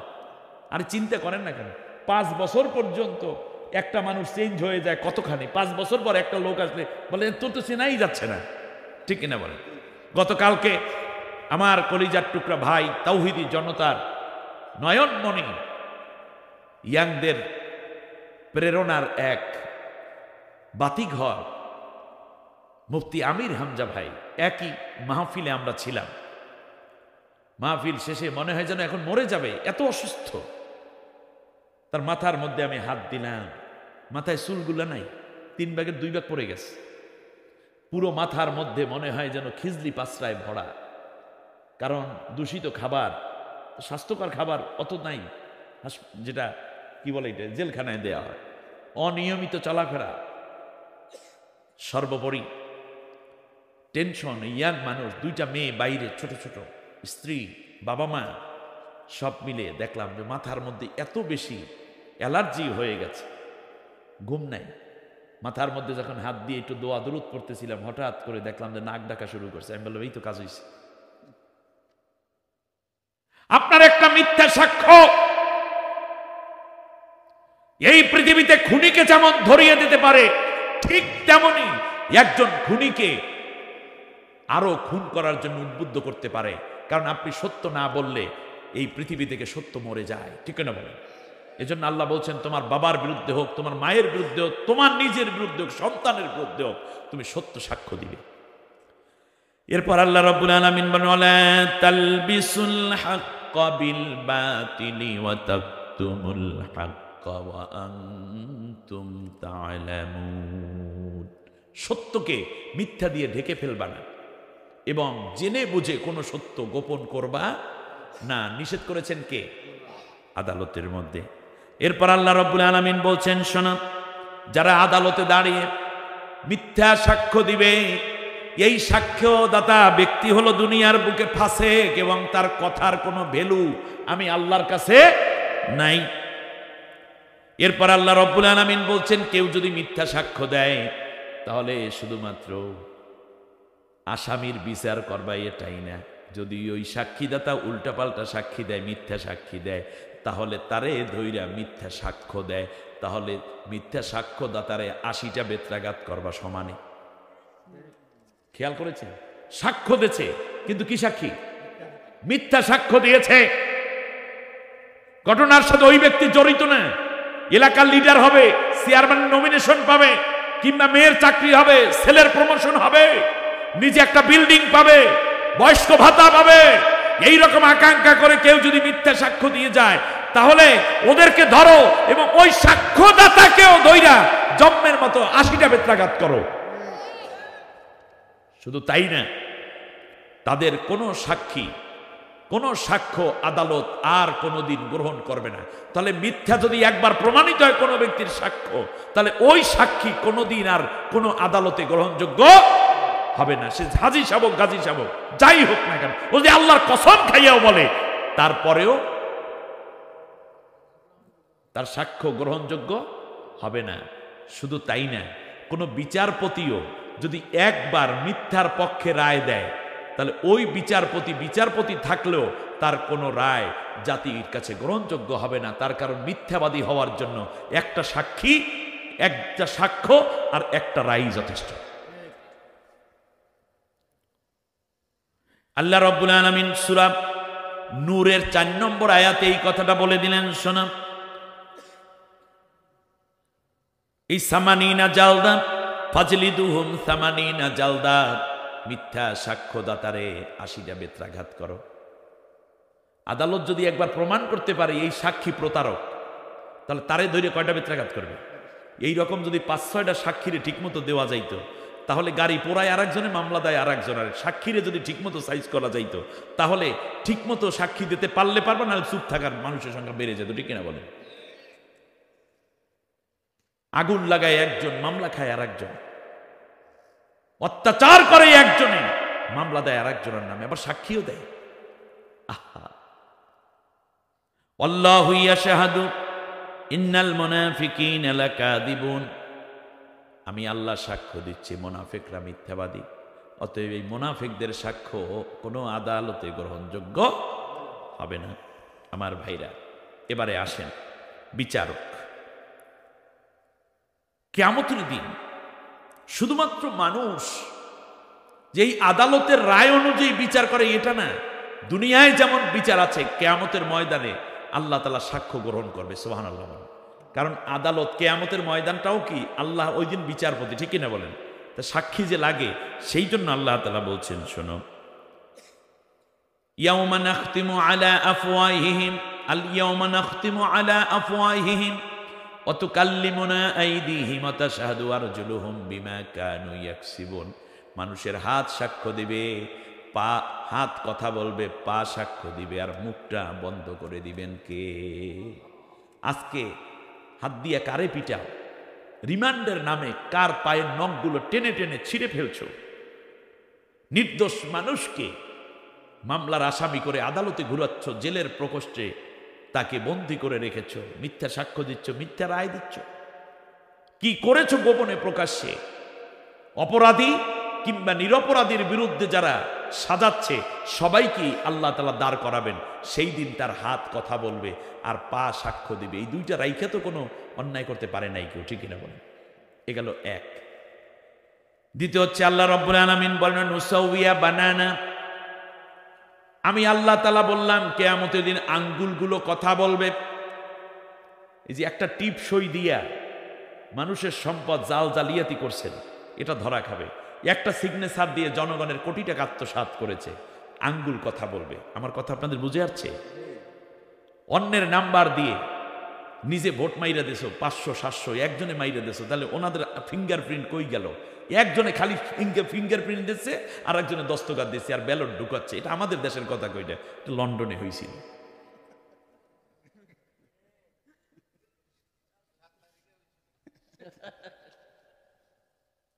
তো বিবেককে জবেও করা হয়েছে। কি হবে? কি হবে নেতা হয়ে? বিবেককে যেখানে জবেও করা হয়েছে, হালাল ভাবে তো আসে না। এবারে আসে আঙ্গুল সাক্ষ্য দেবে।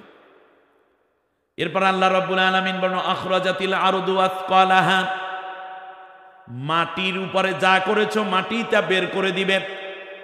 সুবহানাল্লাহ।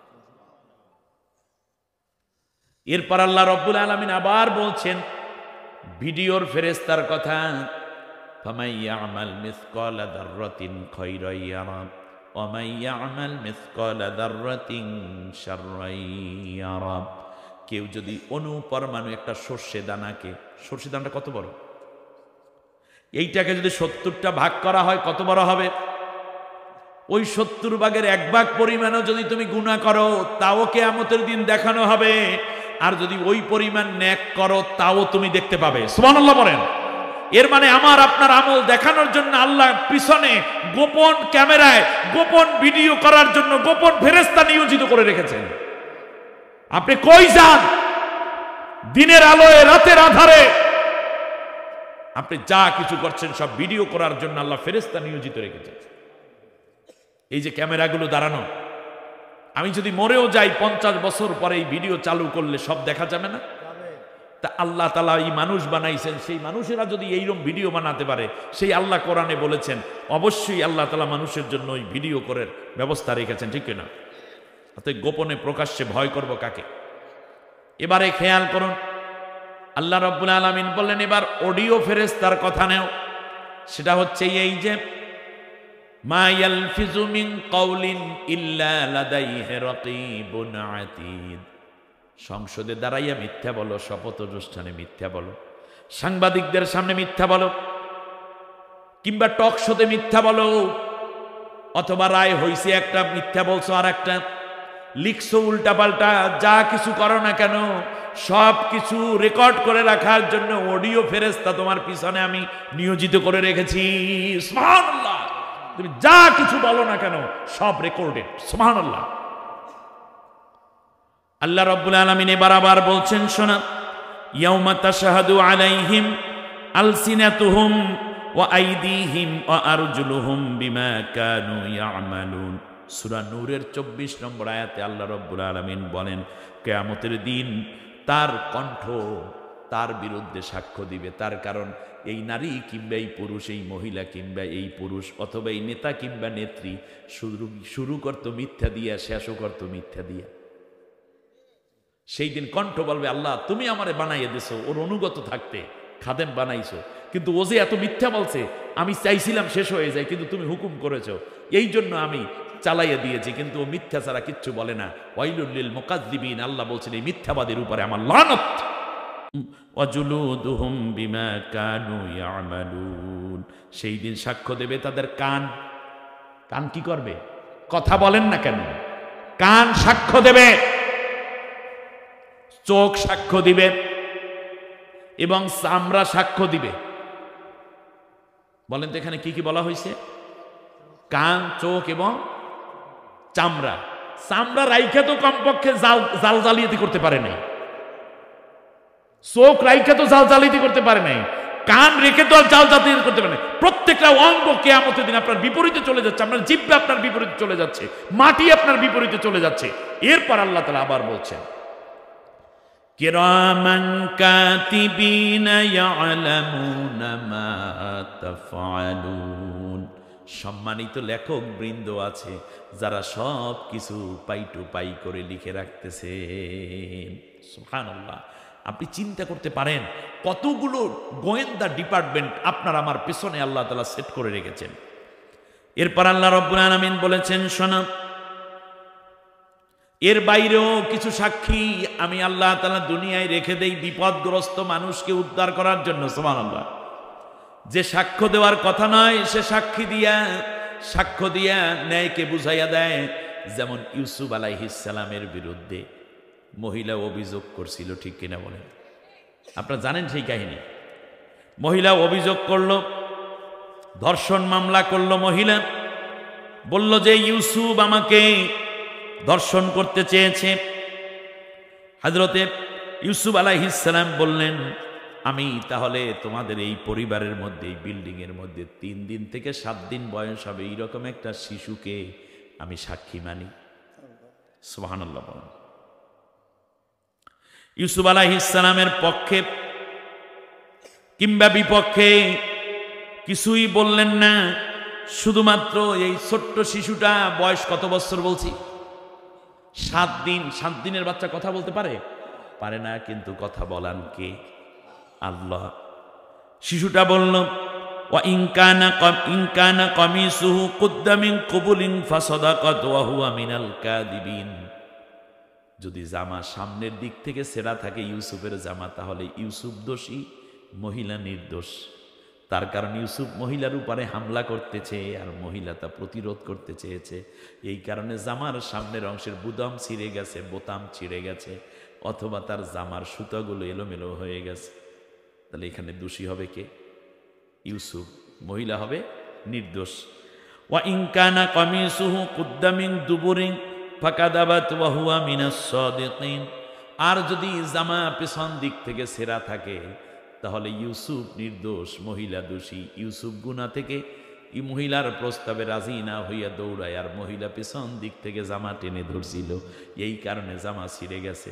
যখন দেখা গেল জামা পেছন দিক থেকে ছেঁড়া, আজিজ মিশর বুঝতে পারলেন আমার স্ত্রী ইউসুফকে উত্ত্যক্ত করেছে, আসলে আমার বউটাই খারাপ। এখানে কথা বলাইলেন কে?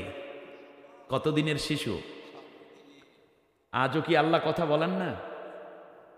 যার কথা বলার কথা না, সে কথা বলেছে সত্যের জন্য। একজন হিন্দু আদালতে হুজুরের পক্ষে কথা বলতেছে, যখন যখন আদালত টোটাল ডিপার্টমেন্ট এবং আয়োজন হুজুরের বিপক্ষে, কিছু দাড়িওয়ালা, মেহেদি দেওয়া, টুপি পরা, পাঞ্জাবি পরা, কপালে সেজদার দাগ, এই ধরনের কিছু লোককে আমরা দেখেছি যারা এসে বিশ্ববরেণ্য যুগশ্রেষ্ঠ মুফাসসিরে কোরআনের বিরুদ্ধে সাক্ষী দিচ্ছে। কিন্তু একজন হিন্দু আদালতে এসে বলেছে হুজুর কোনো অপরাধ করে নাই, আমার ভাইকে হুজুর হত্যা করে নাই। ওনার তো কথা বলার কথা না, কিন্তু কথা বলাইছেন কে? আরে জোরে বলেন।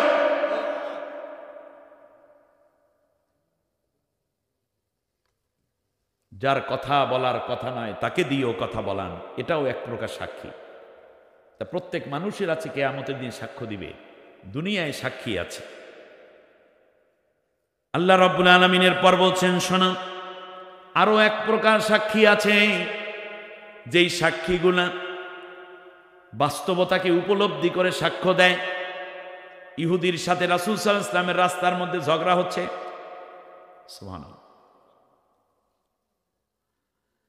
ইহুদি রাসূল সাল্লাল্লাহু আলাইহি ওয়াসাল্লামকে বিব্রত করতেছে। 50টা দিনার আল্লাহর নবী ইহুদির কাছ থেকে ধার এনেছিলেন, যেই সময় দেয়ার কথা সেই সময় আল্লাহর নবী পরিশোধ করে দিয়েছেন। 3-4 মাস পরে ইহুদি আল্লাহর নবীকে রাস্তার মধ্যে পেয়ে বলতেছে, মুহাম্মদ সেই 50 দিনার দাও। দিনার মানে স্বর্ণ মুদ্রা, অনেক মূল্যবান জিনিস। আল্লাহর নবী বলেন, আমি তো দিয়ে দিয়েছি সেই টাকা। চুপ মুহাম্মদ, তুমি দাও নাই, তুমি মিথ্যা কথা বলছো। বলছি হ্যাঁ আমি দিয়েছি। বলে কোনো সাক্ষী আছে তোমার? কারণ সাক্ষী নাই, কিন্তু তোমাকে আমি পেয়েছি অমুক জায়গায়, তারপর তোমার বাড়িতে গিয়ে তোমার ঘরের মধ্যে আমি গুনে গুনে 50টা দিনার দিয়ে আসলাম, অমুক দিন অমুক তারিখ। নবী তো আর ভ্রম হওয়ার কথা না, তাই না? কিন্তু এত বোঝাচ্ছে, ইহুদির টার্গেট নবীকে কি করা? কষ্ট দেয়া, মনের মধ্যে সন্দেহ সৃষ্টি করা, এবং পাইলে যদি উল্টাপাল্টা কিছু নিতে পারে অসুবিধা কি? নাউজুবিল্লাহ। এমন সময় ওখান দিয়ে একজন সাহাবী যাচ্ছে। সাহাবী দাঁড়ালেন। ইহুদি যখন বলল তোমার কি কোনো সাক্ষী আছে মুহাম্মদ, ওই সময় সাহাবী যাচ্ছে। নবীর এবং ইহুদির ঝগড়া দেখে সাহাবী আরো সামনে বাড়াচ্ছে। হঠাৎ করে ইহুদি উচ্চ গলায় বলছে, মুহাম্মদ তুমি যে আমাকে টাকা দিয়েছো, কোনো সাক্ষী আছে? সাহাবী বুকে হাত দিয়ে বলে, হ্যাঁ আমি সাক্ষী, মুহাম্মদ সাল্লাল্লাহু আলাইহি ওয়াসাল্লাম টাকা দিয়েছে, পুরো অর্থ পরিশোধ করেছে, আমি সাক্ষী। ইহুদির মুখ ছোট হয়ে গেছে, কারণ তার প্রয়োজন ছিল সাক্ষী, পাইয়াও গেছে সাক্ষী। আল্লাহর নবী সাহাবীর হাত ধরে একটু দূরে নিয়ে গেলেন, জিজ্ঞেস করলেন, আমার সাহাবীরে, আমি ইহুদির কাছ থেকে টাকা নিয়েছি, তুমি জানো না? জানার কথাও না, বরং এই 3 মাস টাকা নিয়েছি, আর তুমি ইসলাম গ্রহণ করেছো মাত্র 18 দিন আগে।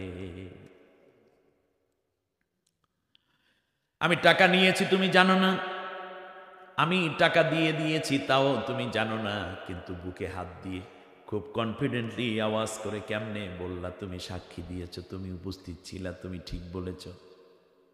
ইহুদি চোখের পানি ছেড়ে বিশ্বনবী সাল্লাল্লাহু আলাইহি ওয়াসাল্লামকে জড়িয়ে ধরল, এগালে ওগালে চুমু খায়, চোখের মধ্যে চুমু খায়, হাতের মধ্যে চুমু দিয়ে বলে, ইয়া রাসূলুল্লাহ, আমরা মূর্তি পূজা করতাম, আপনি বলেছেন মূর্তি পূজা করা যাবে না, এটা হারাম, এটা শিরক। আমরা আল্লাহকে দেখি নাই, আপনি বলেছেন আল্লাহ আছেন। আমরা বেহেশত দেখি নাই, আপনি বলেছেন বেহেশত আছে, জান্নাত আছে। আমরা জাহান্নাম দেখতে পাইনি কোনোদিন চোখে, আপনি বলেছেন জাহান্নাম আছে, গুনাহ করলে জাহান্নামে যাবে, আর এই নেক কাজগুলো করলে তোমরা জান্নাতি হতে পারবে। আল্লাহকে দেখলাম না, আপনার কথায় বিশ্বাস করলাম, আল্লাহর উপরে ঈমান আনলাম, বেহেশত দেখি নাই।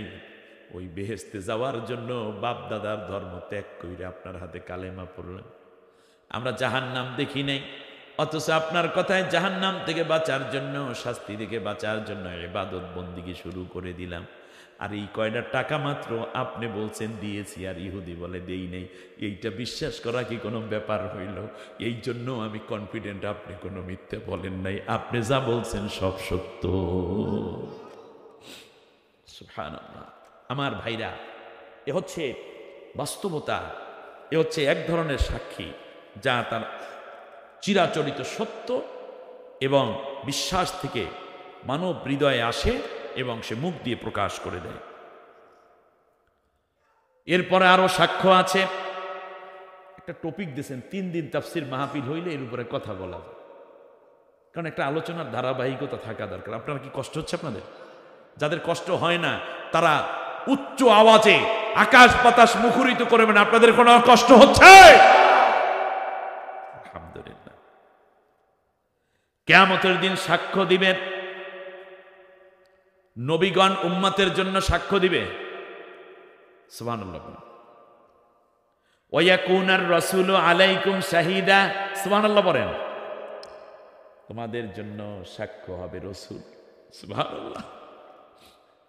কেউ যদি মনে করে রাসূল আমার থেকে অনেক দূরে, আপনি ভুল করছেন। তার কারণ রাসূল যদি আমাদের আমল দেখতেই না পেতেন তাহলে কেমন করে আমাদের পক্ষে সাক্ষ্য দিবে? এই জন্য আল্লাহ তাআলা নবীকে আমল দেখায়, উম্মতের আমল দেখান। জোরে বলেন, কি করেন? সপ্তাহে একবার, কোন কোন হাদিসে 2 বার, সোমবার এবং জুমার দিন। সুবহানাল্লাহ। সোমবার এবং জুমাবার কোরআন সাক্ষী দেবে, কোরআন সাক্ষ্য দেবে মানুষের পক্ষে। সুবহানাল্লাহ বলেন। আল্লাহ তাআলা বলেন, ইন্না কোরআনাল ফাজরি কানা মাশহুদা। ফজরে যে কোরআন তেলাওয়াত করো কিয়ামতের দিন তোমার পক্ষে সাক্ষ্য দিবে। নবীজি বলেছেন, আল কোরআনু শাফিউন মুশাফফাউন। কিয়ামতের দিন কোরআনের সাথীদের জন্য কোরআন সাক্ষ্য দিবে। তাহলে কোরআন মরা না জীবিত?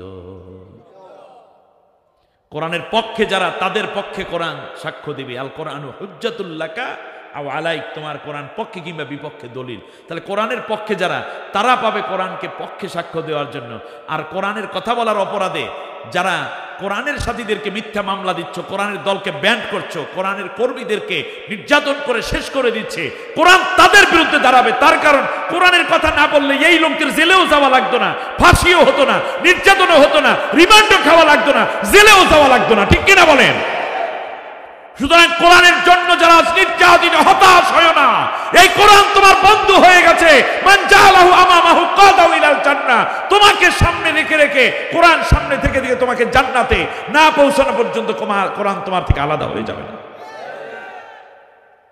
আর কোরআন কিয়ামতের দিন বলবে, ইয়া রাব্বাল আলামিন ইন্না আবদাকা হাদা ইত্তাখাদানি মাহজুরা ফাকদি বাইনি ওয়া বাইনাহু। ও আল্লাহ, এই পুলিশ, এই র্যাব, এই গোয়েন্দা, এই টিভি, এই টিএসবি, এই ওসি, এই টিওনো, এই মন্ত্রী, এই এমপি, মেম্বার, চেয়ারম্যান দুনিয়ায় আমাদেরকে বহু জ্বালাইছে। আমার কথা তারাও বলে নাই, আর যারা বলতো তাদেরকেও শান্তি থাকতে দেয় নাই। এইগুলো সব ধরো, ফাকুজুহু ওয়া গল্লুহু, ধরো এবং তাদেরকে অ্যারেস্ট করো। ফাকুদি বাইনি ওয়া বাইনাহু, তার এবং আমার মাঝে আজকে বিচার ফয়সালা করে দাও।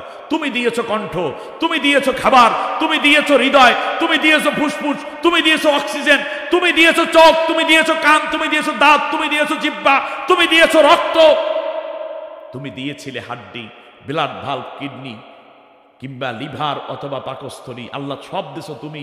ভাত খাইতো তোমার দেওয়া চালের, সূর্যের আলো নিত তোমার, চন্দ্রের কিরণ পাইতো তোমার, যৌবন দিয়েছো তুমি, কণ্ঠ দিয়েছো তুমি। অথচ এই কণ্ঠ, এই বিবেক, এই সব কিছু দিয়ে কোরআনের বিরুদ্ধে আইন পাশ করা শুরু করে দিয়েছিল আমার বিরুদ্ধে। আল্লাহ তুমি আজকে এর বিরুদ্ধে মামলা করলাম, ফাকদি বাইনি ওয়া বাইনাহু, তার এবং আমার মাঝে আজকে তুমি বিচার করে দাও।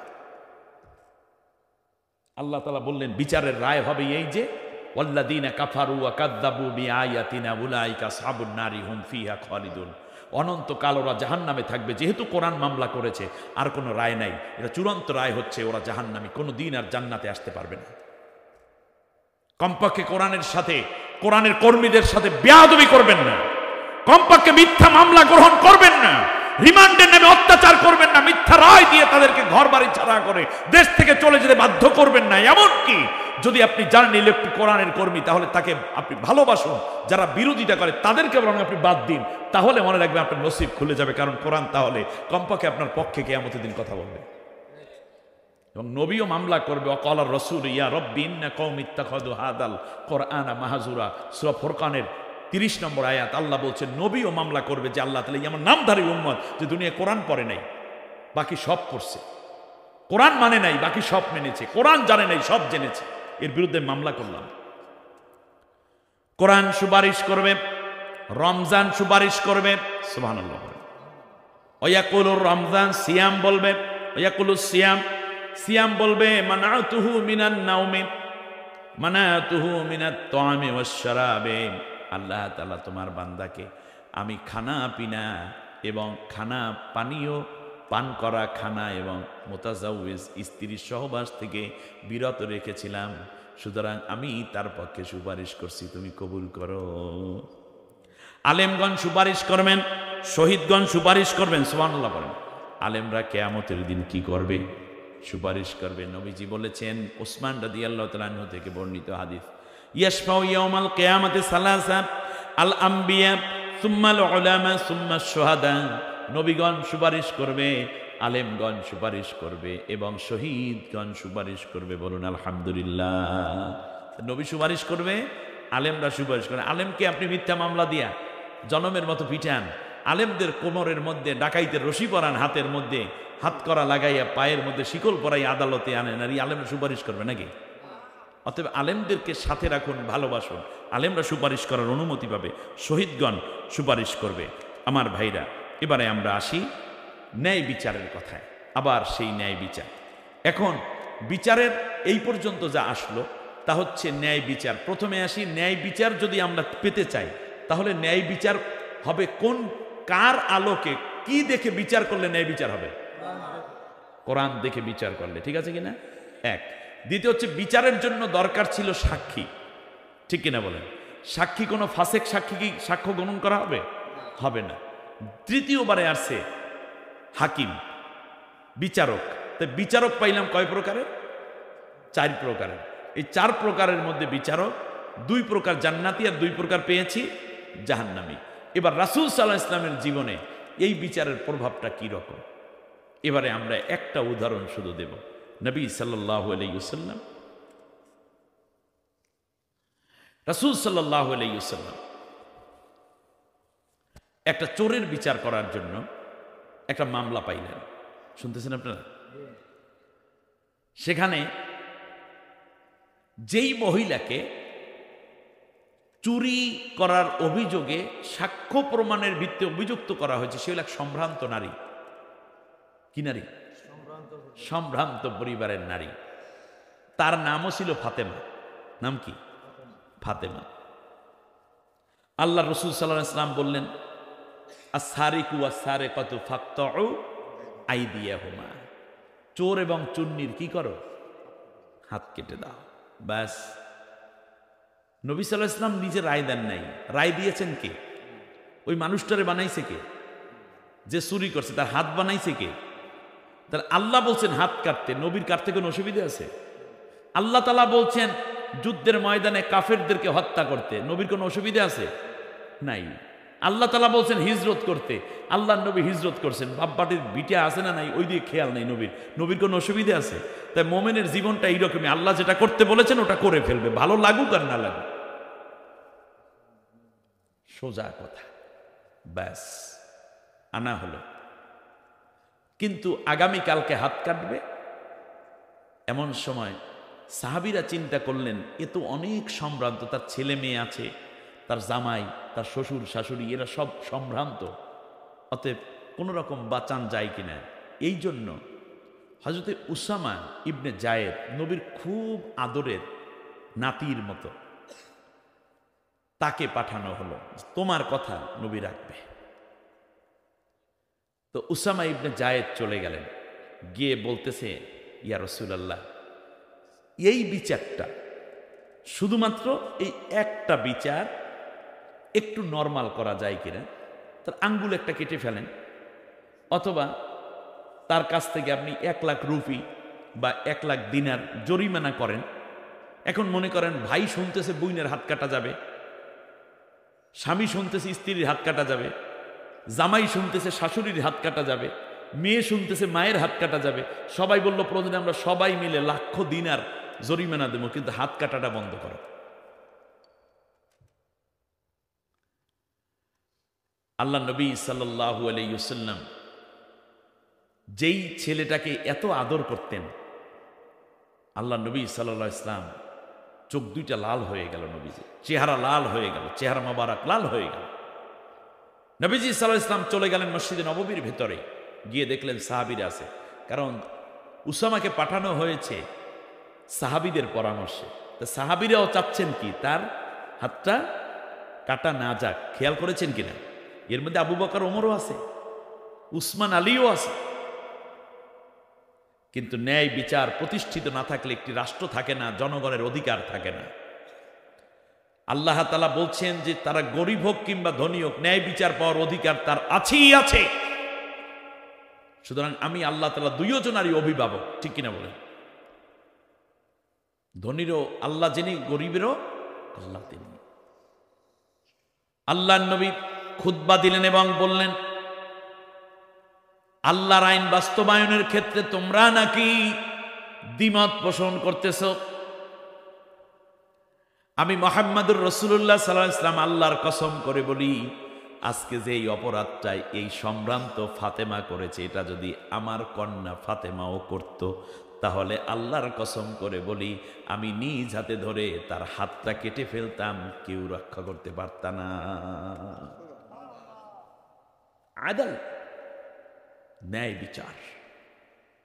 সুতরাং দিলু, ন্যায় বিচার করো, এটাই তাকওয়া। সুবহানাল্লাহ বলেন, ন্যায় বিচার করো, এটা কি তাকওয়া। এই তাকওয়ার জায়গা থেকে আজকে ন্যায় বিচার যদি না থাকে তাহলে একটি জাতি আর টিকতে পারে না, ঠিক কিনা বলে? ন্যায় বিচারের ক্ষেত্রে আল্লাহ রব্বুল আলামিন যেন আমাদেরকে বেশি বেশি করে হক এবং সৎ চিন্তায় উদ্বুদ্ধ হওয়ার তৌফিক দান করেন। আমরা সবাই বলি আমিন। এমন কি শেষ কথাটা বলি, আপনারা তাআদিলে আরকান শুনছেন? তাআদিলে আরকান, আরকানের মধ্যে কি করা? আদল করা। নামাজের ভিতরে এখানেও আদল করতে বলা হয়েছে। সেইটা কি? আপনি তেলাওয়াত করলেন, তেলাওয়াত করার পরে রুকুতে যাইয়া থাকলেন 30 সেকেন্ড, সামি আল্লাহু লিমান হামিদা, সেজদার মধ্যে যাইয়া আবার রইলেন 3 মিনিট, অথবা একটা সেজদা করলেন 3 মিনিট আর একটা করলেন 40 সেকেন্ড, এটাও না। আপনি তিলাওয়াত যতক্ষণ করবেন চেষ্টা করবেন কাছাকাছি সময় হলেও যেন আপনি রুকুতে থাকেন। রুকুতে যতটুকু সময় থাকবেন, দাঁড়াইয়া ততটুকু সময় থাকার দোয়া পড়ার চেষ্টা করেন। একটা সেজদায় যতটুকু থাকবেন, 2 সেজদার মাঝখানে ততটুকু বসে বিভিন্ন দোয়া দরুদ পড়বেন। অনেক দোয়া আছে। আবার সেজদায় গিয়ে ঠিক ওই আগের সেজদায় যতটুকু অতটুকু সময় আপনি থাকবেন। এইটাকে বলে আদল, এটাকে বলে তাদিল, সমান করা। সুবহানাল্লাহ বলে তাদিলে আরকান। আমার বন্ধুগণ, আসুন না আমরা ন্যায় বিচার এবং সত্যবাদিতা দিয়ে আল্লাহ তাআলা যেন আমাদেরকে ভরপুর হওয়ার তৌফিক দান করেন। শেষবারে একটা ছোট্ট ঘটনা দিয়ে আমি শেষ করতে চাই। সুলাইমান আলাইহিস সালাম একদিন রাষ্ট্রের 100 বছর পূর্তি উপলক্ষে একটা কুচকাওয়াজের অংশগ্রহণ করলেন। হঠাৎ করে তিনি দেখলেন সবাই ঠিক আছে, কিন্তু নাই হুদহুদ পাখি। কে নাই? ওয়াতাফাক্কাদাত তয়রা, পাখিদেরকে তিনি দেখতেছেন, কিন্তু এই বিমান বাহিনীর প্রধান যে হুদহুদ পাখি সে নাই। তিনি বললেন, মা লিয়া লা আরাল হুদহুদ, আমার কি হলো, আমি কেন হুদহুদ দেখতে পাচ্ছি না? আম কানা মিনাল গায়বিন, নাকি সে বিনা ছুটিতে অনুপস্থিত আছে? এবার বললেন, লাউ আযিবান্নাহু আযাবান শাদীদা, আমি এই হুদহুদকে কঠিন মহাকঠিন শাস্তি দেব। লাম তাকিদ নুনে সাকিলা করছে, লাউ আযিবান্নাহু, দেখছেন লা লামে তাকিদ আর নুনে সাকিলা, মহাকঠিন শাস্তি দেব। আউলা আযবাহান্নাহু, অথবা তাকে একেবারে অবশ্যই জবা দিয়ে দেব। আউলা ইয়াতিয়ান্নি বিসুলতানিম মুবিন, অথবা সে উপযুক্ত প্রমাণ আমার কাছে এনে দিবে। আল্লাহ তাআলা ডাক দিয়ে এখন, সুলাইমান, এখানে ন্যায় বিচার হয় নাই, তুমি ন্যায় বিচার করো। তার কারণ 10টা ঘাবলা আছে তোমার এই বিচারের মধ্যে আমার হুদুদ যখন আসবে। 1 নম্বর হইল তুমি রাগান্বিত অবস্থায় এই রায়টা দিয়েছ। রাগ অবস্থায় যদি কোনো বিচারপতি রায় দেয় তাহলে সেই বিচারকের রায় গ্রহণযোগ্য হবে না। জোরে বলেন, গ্রহণযোগ্য হবে না। এরপরে দ্বিতীয় কথা হচ্ছে অহুয়াগতবানে, বিচারপতি রাগান্য অবস্থায় রাগ দিলে হবে না। দ্বিতীয় হচ্ছে সুলাইমান, দ্বিতীয় হচ্ছে আমার হুদুদ কোথায় গেছে তা তুমি জানো না, কিন্তু আগেই তুমি তার রায় ঘোষণা করে দিছো। সেটা হচ্ছে কি?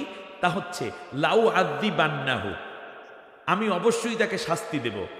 আও লাউ আদ্দি বান্নাহু আদাবান সাদিদা, 1 নম্বরে তুমি কঠিন শাস্তি দেবা। দ্বিতীয়বারে বলছো অথবা তাকে জবাই দিয়ে ফেলবো। শেষবারে বলছো যদি সে অনুপস্থিতির কোনো কারণ আমার কাছে আনতে পারে তাহলে বিবেচনা করব। আপনারা বলেন তো দেখি, অনুপস্থিতির কারণ বিবেচনা করবে আগে নাকি শাস্তি দিবে আগে? কিন্তু সুলাইমান এখানে শাস্তি আগে ঘোষণা করে রাখছে, তারপর বলতেছে উপযুক্ত প্রমাণ আনবে। তাই উপযুক্ত প্রমাণ আনবে সেই আলোকে হওয়ার কথা ছিল শাস্তি যেটা হওয়ার সেইটা, কিন্তু তুমি তো আগেই শাস্তি ঘোষণা করে দিছো। এরপর বলছো আদালতে সে উপস্থাপন করবে। তাহলে আদালতে উপস্থাপন করলেও কোনো কাজ হবে না। তার কারণ তুমি হইলে দেশের বিচার এবং প্রশাসনের প্রধান ব্যক্তি। তুমি যেহেতু তাকে হত্যা করে ফেলাইতে চাও, তুমি তাকে মহাশাস্তি দিতে চাও, এরপর উপযুক্ত প্রমাণ আনলেও যা না আনলেও তা, আমার হুদুদ আসার সাথে সাথে তুমি তারা হত্যা করবা, এটা তোমার টার্গেট। অতএব পৃথিবীতে কোনো ব্যক্তি যদি সরকার প্রধান যদি চায় অমুককে আগে মাইরে ফেলামো কাইটে ফেলামো, তারপর যদি কোনো আয়োজন করা হয় বিচারের, সেই বিচার কোনোদিন স্বচ্ছ হতে পারে না। 3 নাম্বার 3 পয়েন্ট আল্লাহ বলেছেন তাফসীরে এটা এসেছে। তৃতীয় হচ্ছে মুবিন, উপযুক্ত প্রমাণ আনবে। আপনাদের কাছে বলি, উপযুক্ত প্রমাণ আনতে যাবে কারা? কারণ হচ্ছে উপযুক্ত প্রমাণ আনতে যাবে গোয়েন্দা বাহিনী, ঠিক কিনা? সে কোথায় গেল, আমার বিরুদ্ধে কোনো বিদ্রোহ করতে গেল কিনা, বা সেনা সম্ভার মানে কোনো গ্রুপ গঠন করে আমার ক্ষমতা দখল করতে চাই কিনা, এইটা আনতে যে যাবে তারা হইল গোয়েন্দা বাহিনী, ডিবি, ডিএসবি, র্যাব, পুলিশ। এগুলা নিয়োগ দেশে কে? হুদুদ না সুলাইমান? তাদের বেতন দেয় কে? প্রমোশন দেয় কে? ঘর বাড়ি দেশে কে? রেশন দেয় কে? রিটায়ারমেন্টে যাওয়ার সময় টাকা দেবে কে? পেনশন দেবে কে? সব দেয় সুলাইমান। আর সেই সুলাইমান চাই কঠিন শাস্তি দেবে অথবা জবা দিয়ে দেবে। যদি হুদুদ নির্দোষ হয়, যেহেতু সুলাইমান রায় ঘোষণা করে দিয়েছে, হুদুদ নির্দোষ হইলেও সুলাইমানের চিন্তাটা যখন বাস্তবায়িত হয়, সেই জন্য মিথ্যা তথ্যাদি আইনা সামনে উপস্থাপন করে বাচ্চা আপনি যেটা চান সেইটাই করিয়ে ফেলান। তার কারণ অনেক কিছু ক্ষতি করতে চাইছিল, এখন এই দেখেন প্রমাণে। তখন প্রমাণের ভিত্তি যদি বলতো যে দেখালই কে কেন গেছে, তার আলোকে বিচার হবে, তাহলে বিচার স্বচ্ছ হইতো। আগে যেহেতু রায় ঘোষণা করে দিয়েছ, সুতরাং এখন উপযুক্ত প্রমাণ যারা আনবে তারা যেহেতু হুদুদের কেউ না, হুদুদের মানলে তাদের অসুবিধা কি? বরং তার চাকরিটা টেকানো দরকার, প্রমোশন পাওয়া দরকার। তুমি যেটা চাও সেইটাই তারা করবে। তারা ন্যায় বিচার আর তোমার সুযোগ দেবে না, বরং তুমি যেটা চাও সেইটাই হয়ে যাবে। চতুর্থ কারণ হচ্ছে সুলাইমান। চতুর্থ কারণ হচ্ছে এমনও হতে পারে আমার হুদুদ আসবে, বরং কেউ ধরতে যাইয়া হুদুদের আগে জবা দিয়েই আই না, তারপর তোমার কাছে বস আপনি যেটা চাইছেন সেইটাই করিয়ে বলাইছি, আসামি আনার দরকার নেই, ধরতে যাইয়াই মোটামুটি মাইরে তারপর নিয়ে এসে আপনি তো মারতেই চান। পঞ্চম কারণ, তুমি যা করেছো সব ধারণা বসিত। কারণ তোমার মনের মধ্যে খালি চোরের মনে যেমন পুলিশ পুলিশ এই বুঝি আমার খাইয়া লাইলে মাইরে ফেলাইলে, তোমার ন্যায় কেডায়? কারণ আমি আল্লাহ তো তোমার রাজত্ব দিয়েছে, তুমি অবৈধভাবে তো ক্ষমতা দখল করো নাই, অতএব তোমার এত টেনশন করার কি আছে? অতএব হুদুদ আসবে, তারপরে দেখবে তুমি আগেই কেন এত কিছু করতে গেলে। তার কারণ হচ্ছে আমার হুদুদ, এই যে আমার হুদুদ আসার আগেই তুমি বিচার দিয়েছ ধারণার বশীভূত হয়ে, কিন্তু আসলে হুদুদ তো এটা করতে যায় না, অন্য কিছু করতে তো যাইতে পারে, তুমি হয়তো জানোই না। অতএব ধারণা কইরা কোনো মানুষকে যদি কষ্ট দেওয়া হয়, কোনো প্রাণীকে কষ্ট দেওয়া হয়, সেটাও ইসলাম পছন্দ করে না। একটা ছোট্ট হুদুদের ব্যাপারে আল্লাহ 10টা কথা বলেছেন। আমার একটা বই আছে, আপনারা চাইলে বইটা নিয়ে নেবেন। আল্লাহ তাআলা বলছেন ইজতানিবু কাসীরাম মিনাজ জন্নি, তোমরা এই কুধারণা করা থেকে বেঁচে থাকো, কারণ কিছু কিছু কুধারণা খামাখাই মিথ্যা এবং গুনাহ, ঠিক কিনা বলেন?